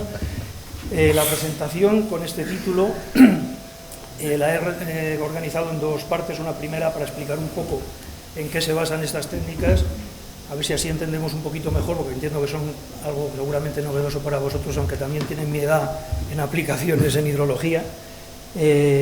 Y con dos ejemplos que son los de Tous y de Jus, en los que pues, se verá su aplicación a estos estudios de estanqueidad de embalses. En general, en relaciones de aguas subterráneas superficiales son muy relevantes la utilidad que tienen estas técnicas. A ver. Bueno, un embalse es algo como esto, en lo que almacenamos temporalmente un agua que llega por la aportación de las cuencas vertientes, fundamentalmente precipitación, menos el agua que se gestiona aguas abajo, el agua de salida, menos el agua que se evapora y menos, si hay una fuga, pues menos esa pequeña fuga. Ese grifo está pintado igual de tamaño, pero no es igual de tamaño, y es más pequeño y más difícil de identificar normalmente. Entonces, bueno, el embalse decimos que almacena agua, pero aquí lo que vamos a hacer es meternos, somos tan curiosos que nos vamos a meter en los átomos de la molécula del agua. Entonces, la molécula del agua tiene su gracia. ¿Es H2O? Pues sí es H2O, pero el H y el O tienen cada uno 3 isótopos. Y entonces una formulación casi más correcta es la que veis allí en blanco, porque tenemos que recoger toda la riqueza atómica que tiene la molécula. Un isótopo, porque seguramente a lo mejor algunos de vosotros no lo tenéis así presente o muy claro, es un átomo del mismo elemento pero que tiene diferente masa en el núcleo. Eso es muy importante porque esa diferente masa les hace comportarse de diferente manera en los procesos químicos y en los procesos de cambio de fase, por ejemplo, en las evaporaciones o en las condensaciones, y eso es muy relevante en el ciclo hidrológico. Eso se puede trazar, se puede medir, y además es curioso porque cuando te pones a ver, pues a estudiar aguas en diferentes compartimentos del ciclo hidrológico, ves que tienen una huella característica en muchos sitios, con lo cual pues su estudio sí parece que es relevante como apoyo a la gestión del agua. Entrando un poco más en detalle, pues ahí tenéis los 3 isótopos con masas 1, 2 y 3, ves que ahí la diferencia de masa es del doble y del triple en el hidrógeno, o 16, 17, 18 y 18 en el oxígeno. La formulación más abundante, la molécula más abundante, la que veis en el vasito, es con protio y oxígeno 16. Una peculiaridad también de uno de estos isótopos, que es el hidrógeno 3, es que es radiactivo, con lo cual nos sirve como datador de procesos. Y bueno, no vamos a entrar en los constituyentes que hay en disolución en suspensión, pero también tienen sus isótopos y también tienen su riqueza. ¿Qué ocurre en los embalses? Pues en los embalses ocurre que el efecto de la evaporación hace que, ¿os acordáis del tema de la masa? Hace que los isótopos pesados se acumulen en el cuerpo del embalse y que los isótopos ligeros se pierdan por evaporación. Entonces, eso incrementa, hace un poquito más rica la molécula del agua en deuterio y en oxígeno 18.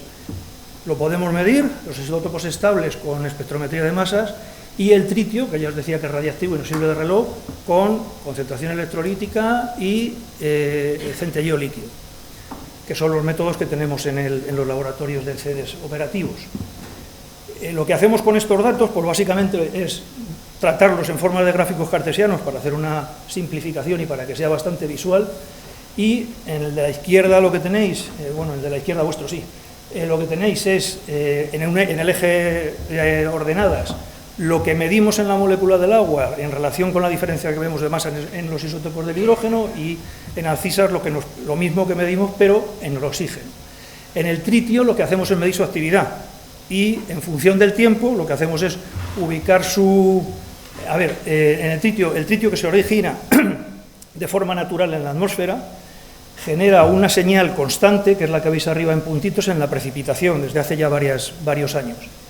Y lo que medimos en la línea que se ve es una exponencial, intenta ser una exponencial. Lo que medimos en las aguas subterráneas, por ejemplo, del entorno de un embalse, es en qué ha decaído el tritio, en cuánto se ha convertido el tritio, cuánto ha perdido de actividad el tritio desde que se separó de la atmósfera, que es donde se generó. Y bueno, lo que hacemos también es un gráfico adicional, es usar el tritio en función de cualquiera de estos otros dos o de una combinación de ellos, de los estables.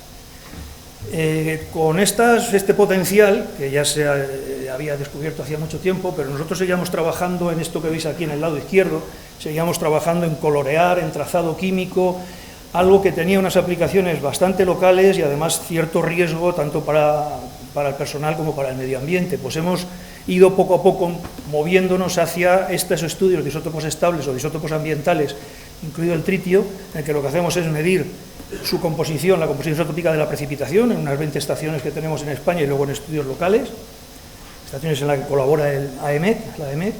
Medimos con estas técnicas que os he dicho y bueno, hemos avanzado bastante en la interpretación, hemos hecho en proyectos de investigación y tal, pues hemos incluso elaborado mapas de contenido de oxígeno 18 continuo en la península, y bueno, con lo cual, con todos estos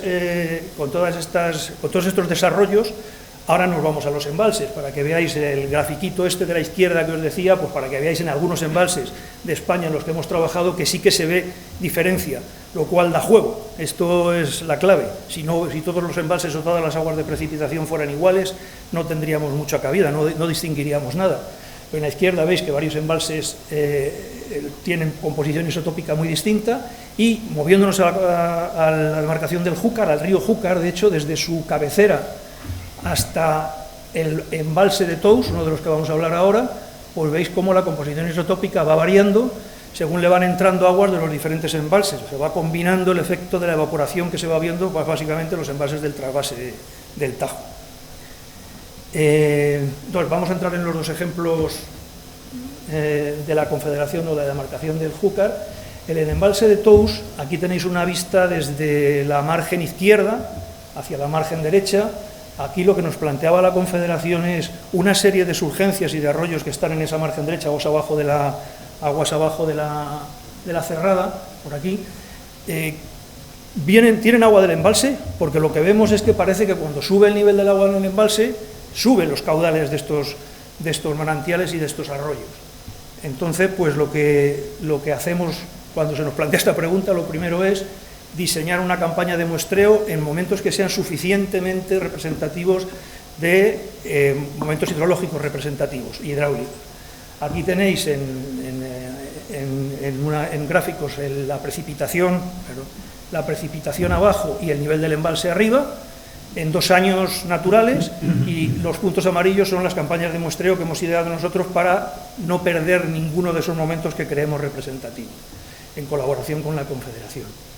Entonces, cuidado, una cosa que es importante, los isótopos solos te juegan a veces malas pasadas, entonces hay que tener en cuenta toda la información geológica, hidrológica que se pueda, de cómo funciona el sistema que estamos estudiando. Aquí lo primero que hicimos también fue poner en relación pues, los caudales de los manantiales y los niveles piezométricos con esos niveles del embalse y con la precipitación.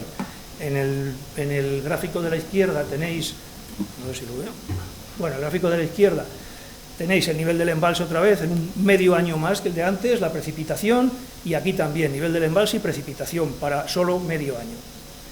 Arriba tenéis el caudal del manantial, de uno de los manantiales principales, en 2 registradores, y aquí tenéis los niveles de un piezómetro representativo y algún valor isotópico, estos puntitos. Bueno, ya de entrada se ve que eso de que el nivel del embalse cuando está arriba genera un aumento de los caudales, pues no es del todo cierto. Al principio, pues Los caudales parece que van a su bola y que niveles altos o niveles bajos del embalse no parecen afectarles. También vemos que tenemos valores máximos de caudales tanto en momentos de niveles altos como en momentos de niveles bajos del embalse, el nivel del agua en el embalse. ¿Vale? Y en el agua subterránea nos pasa un poco lo mismo, que precipitaciones y... Bueno, una cosa, perdón, que se me estaba pasando. En general, a lo que obedecen los niveles o los caudales, los mayores caudales, es a las precipitaciones intensas, pero no en todas tampoco. Aquí tenemos 2 danas y una borrasca, en las que ya veis que en 2 de ellas sí que se refleja ese aumento de caudal, pero en otra no. En los niveles del agua subterránea, que esto es un piezómetro, también pasa lo mismo. En 2 de ellas sí se ve cambio, pero en otra de ellas no se ve ni cambio en el nivel ni cambio en el contenido isotópico, con lo cual tampoco es tan fácil. O sea, es esquiva, la relación aguas superficiales subterráneas es esquiva. Lo que es importante es decir, bueno, y al final vamos a ver todo este lío, pero el agua que sale por los manantiales y por los arroyos estos, ¿es agua del embalse o no? Pues bueno, ¿qué pensáis con esto? Pues casi se puede pensar cualquier cosa. Desde luego ya cuesta creer que hay una relación directa. Vamos a ver lo que dicen los isótopos en uno de estos gráficos. Pues aquí tenéis el tritio en el eje vertical frente a la mezcla esta que os decía del deuterio y del deuterio y del oxígeno 18 en la horizontal.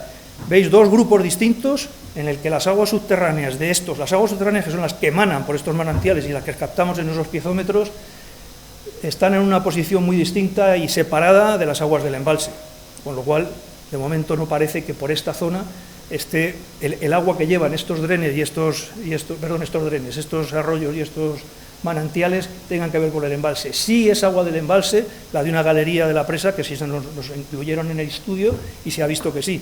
Y ahora de hecho estamos continuando los estudios, precisamente incluso con colaboración con el Laboratorio de Geotecnia, para estudiar si esto es un problema o no. En Bellús, a la izquierda tenéis una imagen del embalse mirando aguas abajo, es el río Albaida, y aquí lo que se nos planteaba era un problema distinto, era el agua del embalse, que en origen se pensaba que no iba a tener buena calidad, y de hecho por la industria del teniente no la tenía, ahora no la tiene por problemas de eutrofización, era ver si podía afectar a abastecimientos que hay aguas abajo, en algunos sondeos que hay en esta zona y sobre todo en el manantial de abastecimiento a la población de Játiva, que se abastece fundamentalmente solo o principalmente de ese manantial. De hecho, las normas de explotación limitaban tremendamente el nivel del agua del embalse. El embalse que estaba diseñado para avenidas, pero aún así se podía gestionar, tenía mucha limitación en su capacidad de gestión. Aquí tenéis en planta, pues bueno, el manantial, aquí están los puntos de abastecimiento están marcados en verde, bueno, hay varios aquí por esta zona. La red que en parte nos nutrimos de sondeos que tenía perforados la Confederación, otros que venían del Servicio Geológico de Obras Públicas, y nosotros ubicamos unos cuantos más entre el embalse y estos puntos de abastecimiento. Medimos también en diferentes o en situaciones hidrológicas suficientemente representativas, arriba tenéis el nivel del agua en el embalse y abajo la precipitación, en amarillo otra vez los puntos de muestreo, y pues vamos a ver qué es lo que nos dicen los isótopos, si esas aguas del embalse pueden estar afectando o tienen algo que ver con los puntos de abastecimiento, que son este manantial de Játiva o los pozos. Y bueno, pues pasa un poco otra vez lo mismo que en Bellús, aunque los valores son un poco distintos. Luego, si queréis, si entramos en preguntas, pues lo tratamos en cuanto a tritio sobre todo, pero veis el tritio otra vez a la izquierda y abajo el efecto de la evaporación, pues los puntos de abastecimiento tienen unas aguas que son distintas de las del embalse. En algunos de los puntos que están más cerca de la presa, aquí sí hemos encontrado que se sitúan en esta zona, que puede representar la zona de mezcla o la afección por el embalse. Entonces, pues aquí seguimos un poco, hemos planteado a la Confederación el seguir vigilando un poco esto, para confirmar y para estimar el alcance de esa posible llegada de agua del embalse.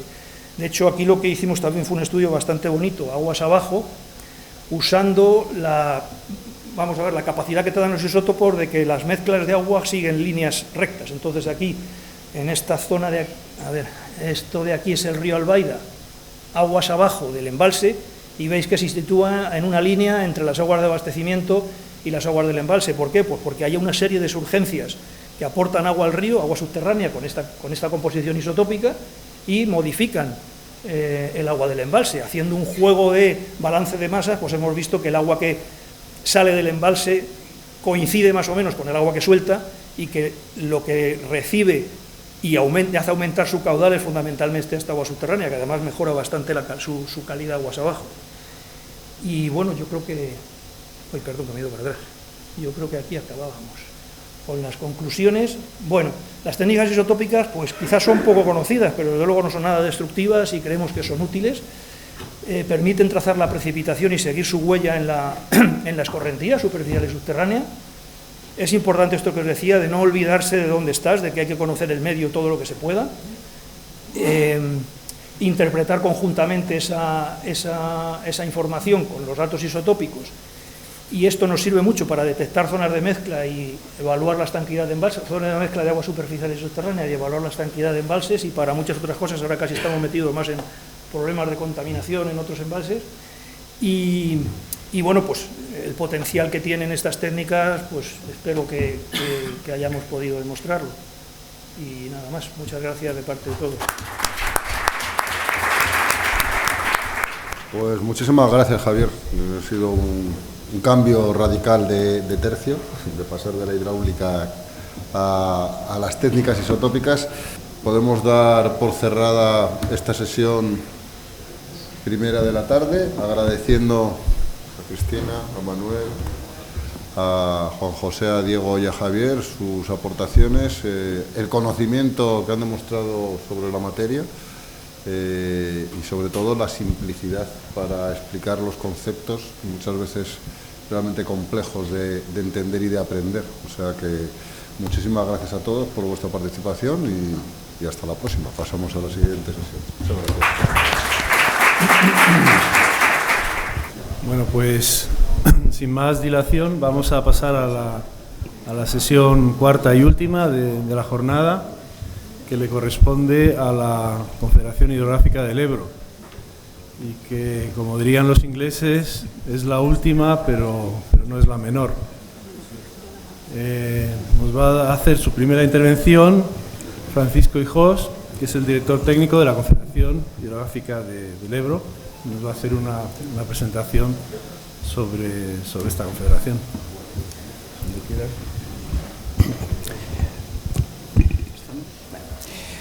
Bueno, pues buenas tardes a todos. Como es obligado, en primer lugar, agradecer al director del Centro de Estudios Hidrográficos y al del Laboratorio de Hidráulica, pues haber contado para esta jornada con la Confederación Hidrográfica del Ebro, cosa pues que nos honra y agradecemos mucho. Bueno, pues gracias. Sí. ¿Cómo se pasa?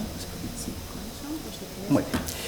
Bueno, pues vamos a hablar de la cuenca del Ebro. Voy a intentar hacerlo de una manera ligera, porque creo que tenemos un doble hándicap. Primero la hora, me parece que Manuel ha dicho anteriormente que era la hora de la siesta, esta es la de la resiesta, y por si eso fuera poco, en la Confederación Hidrográfica del Ebro tenemos el hándicap añadido, pues que nuestro compañero y amigo Tomás Sancho, prácticamente el barrido que ha hecho esta mañana lo ha contado todo.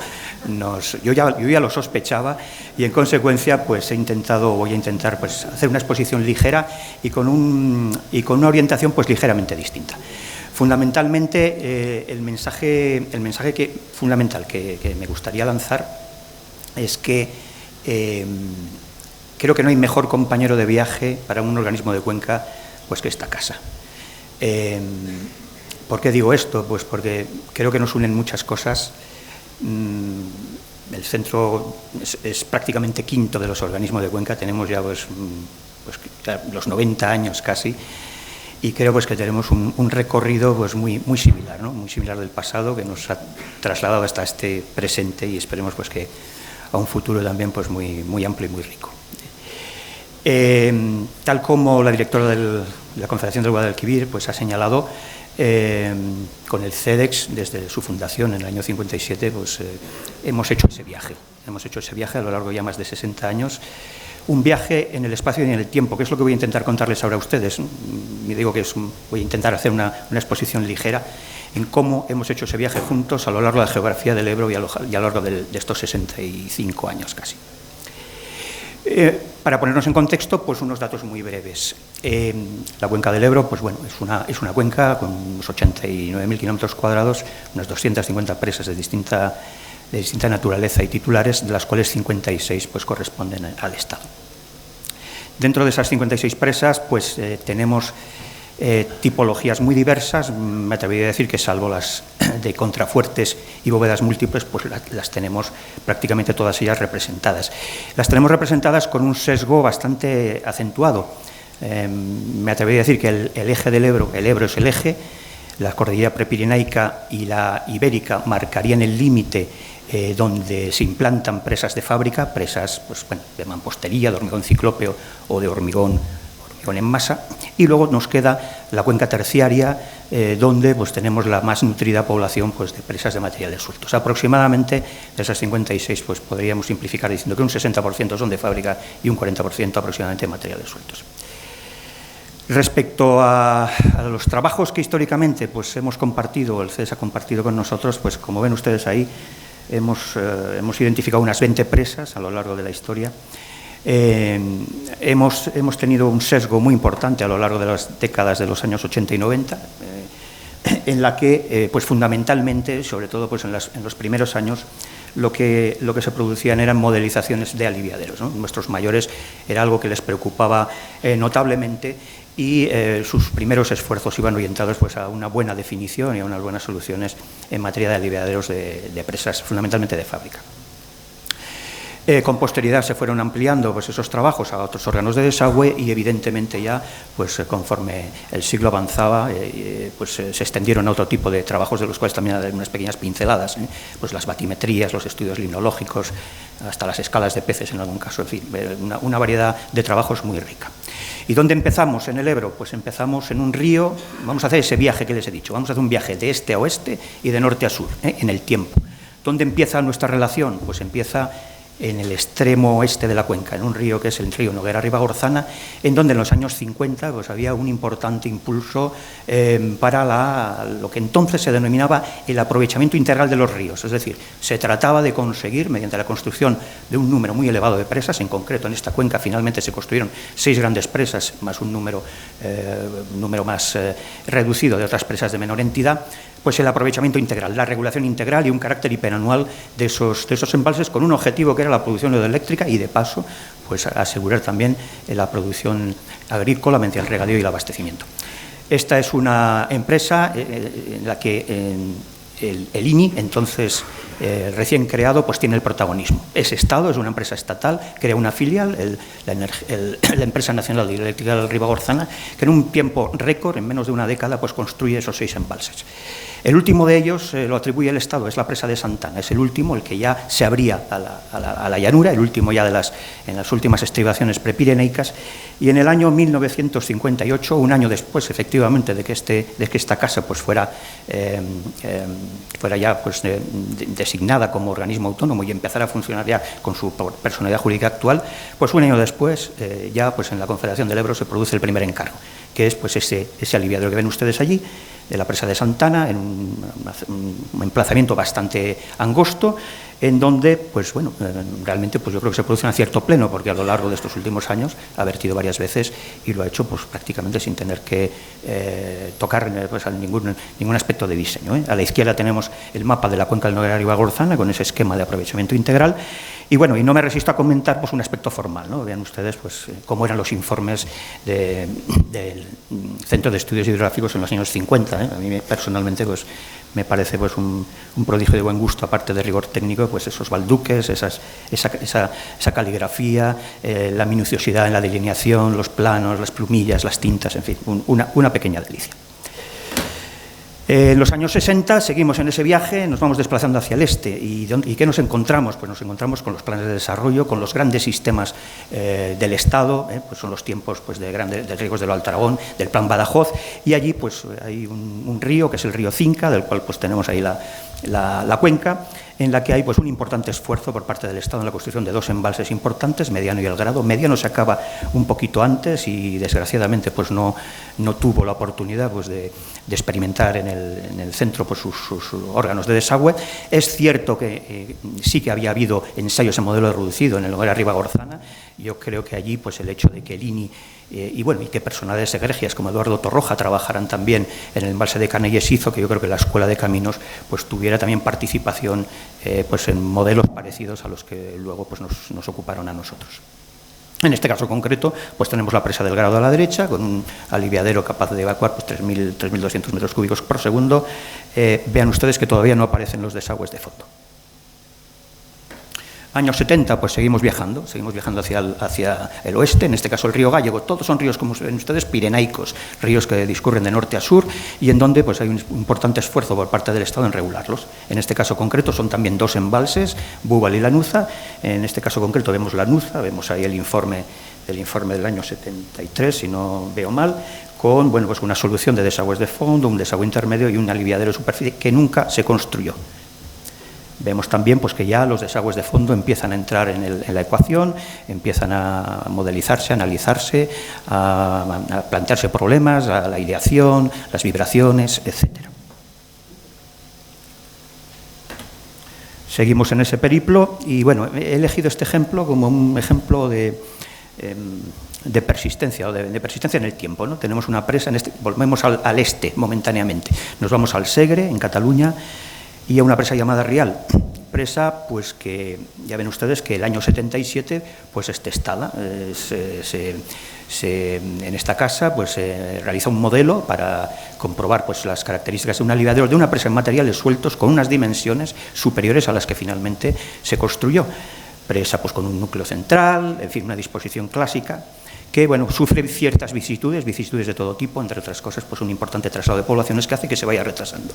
Se vaya retrasando y en el interín, pues bueno, suceden en este país pues eventos, el año 82 se ha citado antes, eso provoca pues que en esta casa haya se contribuye a una profunda reflexión sobre el incremento en condiciones de seguridad de determinadas presas, especialmente a las de materiales sueltos, a la raíz de esa experiencia, y Rial pues es una de las presas que experimenta pues esa mayor intensidad, ¿no? A la hora de reelaborar, reestudiar sobre todo aspectos hidráulicos e hidrométricos de cara pues, a reforzar la seguridad hidráulica de estructuras pues, que se demostraron, bueno, pues, tenían una vulnerabilidad. Segundo ensayo en modelo reducido en el año 83, creo recordar, pero este tampoco es el definitivo. Siguen las vicisitudes, siguen las complicaciones, entra en España pues, la legislación medioambiental, todo eso provoca pues, retrasos, de manera pues, que nos vamos hasta el año 91, creo, en donde, pues, después de un proceso de licitación finalmente de la obra, de salvar múltiples contingencias, pues se decide la construcción de una presa hormigón compactado, es decir, evolucionamos de una presa de materiales sueltos con un núcleo central y unas dimensiones pues un 15% superiores a las finalmente construidas, a una presa pues, más pequeña, con un refuerzo en el sistema de evacuación, un aliviadero mixto. Inicialmente la presa tenía pues, aliviaderos regulados por compuertas, la experiencia de Tous pues, nos hace más conservadores, establece un aliviadero mixto, diseño que se conserva en el diseño del hormigón compactado. No se ve, no sé si en esa foto se ve, pero ven ustedes los tres vanos centrales regulados con compuertas y los extremos vano libre coronando pues, al máximo nivel ordinario del embalse. Abajo pues tenemos unas pequeñas gráficas pues, de la planta del embalse materiales sueltos, el Rial 2 frente al Rial 3, que sería pues, el Rial en hormigón finalmente construido. En la década de los 80, pues bueno, insisto en la evolución. Bueno, Tomás esta mañana nos ha hablado sobradamente de la presa de Caspe y de Calanda, con lo cual pues me abstengo de dar más explicaciones. Esos otros tipos de ensayos, también muy apreciados y muy valorados en su momento, que sufrieron pues una interrupción, que lamentablemente pues por lo menos nosotros pues echamos en falta, ¿no? La elaboración de batimetrías, tema que ahora yo creo que vuelve a ser pues, de una gran actualidad, estudios de todo tipo alrededor de los embalses. Ahí tenemos varios ejemplos pues, de batimetrías, en fin, bueno, perdón por la calidad de la reproducción, pero bueno, es original y bueno, pues, con la técnica del momento era más que suficiente para los objetos que se perseguían. En la década de los 90 pues, se sigue con una actividad constructora importante en la cuenca. Ahí tenemos pues, la presa del Val, que es una presa de hormigón compactado, Pajares en La Rioja, en el río Piqueras, Monte Aragón, una presa de hormigón convencional también en el río Flumen. Todas ellas fueron pues, testeadas y ensayadas en esta casa, o la de Ayorza en el río Salado. He vuelto a recuperar una imagen de la presa de Santana para mostrar cómo después pues 17 años de funcionamiento satisfactorio, los desagües de fondo sí que fueron objeto pues, de un ensayo adicional. El ensayo adicional motivado por una actuación muy expedita y muy radical, que fue un vaciado total que experimentó este embalse en el año 87. Un embalse que no estuvo privado de controversias, con complicaciones ambientales y judiciales importantes, y que demostraron que el funcionamiento de los desagües de fondo pues, no había sido todo lo correcto pues, que cupiera desear, ¿no? O había una percusión del chorro. Fue un vaciado total, los desagües de fondo funcionaron pues, a plena carga durante varios meses y se comprobó pues, que la percusión del chorro de ambos desagües, se utilizaban las estructuras de desvío del río en ambos lados del aliviadero, percutían en la ladera y a pesar de un muro de protección pues, fue insuficiente, hubo que efectuar ahí pues, un ensayo con una serie de deflectores que corrigieron la situación. Más ensayos en modelo reducido en el año 90, aliviaderos también. En el caso de la presa de Pajares, pues ven ahí una extraña figura, que es pues, simplemente un encauzamiento escalonado de un barranco lateral que se incorporaba a la desembocadura del trampolín, que fue sustituido por un cuenco, precisamente por las complicaciones que causaba.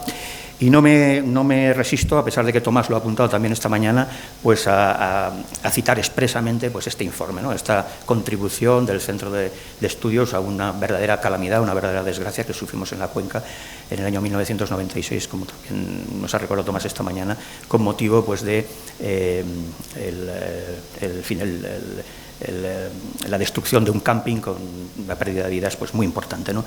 Un barranco de no especial entidad que había sido sometido pues, a una intensa actividad de corrección hidrológico-forestal mediante la construcción de una serie de diques de importantes dimensiones. Colapsaron muchos de ellos. La excepcionalidad del evento, puesta de relieve además por estos estudios e informes que se hicieron en esta casa, pues se llevaron por delante, como ven ustedes allí, pues obras que tenían ya pues 70, 80 años, periodos de retorno de 500 años, y luego pues el hecho de que bueno, pues esa cantidad de vidas perdidas pues originara una serie de reclamaciones, de expedientes de responsabilidad patrimonial de la Administración, que finalmente, y gracias yo creo que también en gran medida pues a los estudios que se efectuaron desde el centro, pues quedaron yo creo que suficientemente acreditados y contrastados, ¿no?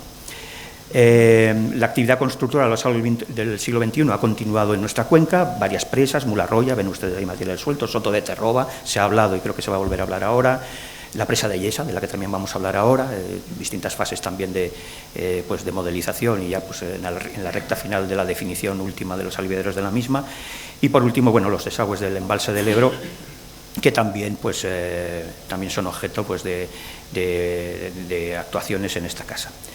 En este caso concreto de la presa de Mularroya, pues bueno, ya ven ustedes que la inmediatez o la proximidad hace que, bueno, pues que las estructuras pues, luzcan de otra manera, los equipos, los limímetros, la modelización matemática, que también se ha empezado a utilizar y que luego pues, yo creo que se ha desarrollado más mucho más intensamente en otras presas. Y bueno, y un poco por acabar y no abusar del tiempo, pues cómo vemos un poco el futuro. Pues bueno, yo creo que de la misma manera que en el propio centro, en el propio laboratorio, pues se expresa en su programa, ¿no? Lo compartimos totalmente. Yo creo que los modelos físicos siguen siendo muy actuales, la potencia de los numéricos y matemáticos pues realmente pues haga un efecto sinérgico y en algunos casos pues pueda evitar en fin, pues, la construcción. Es evidente que nos queda un camino por delante muy importante en materia de seguridad de las presas. Les he comentado pues, que prácticamente la edad media de nuestras presas es de más de 50 años. Eso significa pues, que todas ellas fueron concebidas, proyectadas y construidas en tiempos de la preinstrucción de grandes presas o incluso antes, con lo cual, pues bueno, sus proyectistas desde luego desconocían el concepto de avenidas milenarias ni de camilenarias, y las presas pues, tienen que estar al día. Y allí pues creo que tenemos muchísimo trabajo por delante, por lo menos en el Ebro. Los sedimentos, ya lo he comentado, esas interfaces siempre entre 2 y 3 fases de la materia, la gaseosa, la sólida y la líquida, las aireaciones, en fin. Bueno, y por acabar, pues mi último minuto pues es en reconocimiento pues a nuestros compañeros de esta casa, con los cuales ya he dicho que se viaja maravillosamente. Son compañeros de viaje que nos dan una gran garantía, una gran seguridad. Siempre sus trabajos son coronados por el éxito y desde luego no tendrán en nosotros mejores propagandistas ni acérrimos partidarios. Ese agradecimiento, pues yo simplemente quería particularizarlo en la persona de Cristóbal Mateos como representante de los técnicos que en el pasado ha habido, en el presente están y puede haber en el futuro. Creo que encarna perfectamente ese espíritu de esta casa y simplemente pues deciros que muchas gracias y que estamos encantados de compartir con vosotros este viaje. Nada más.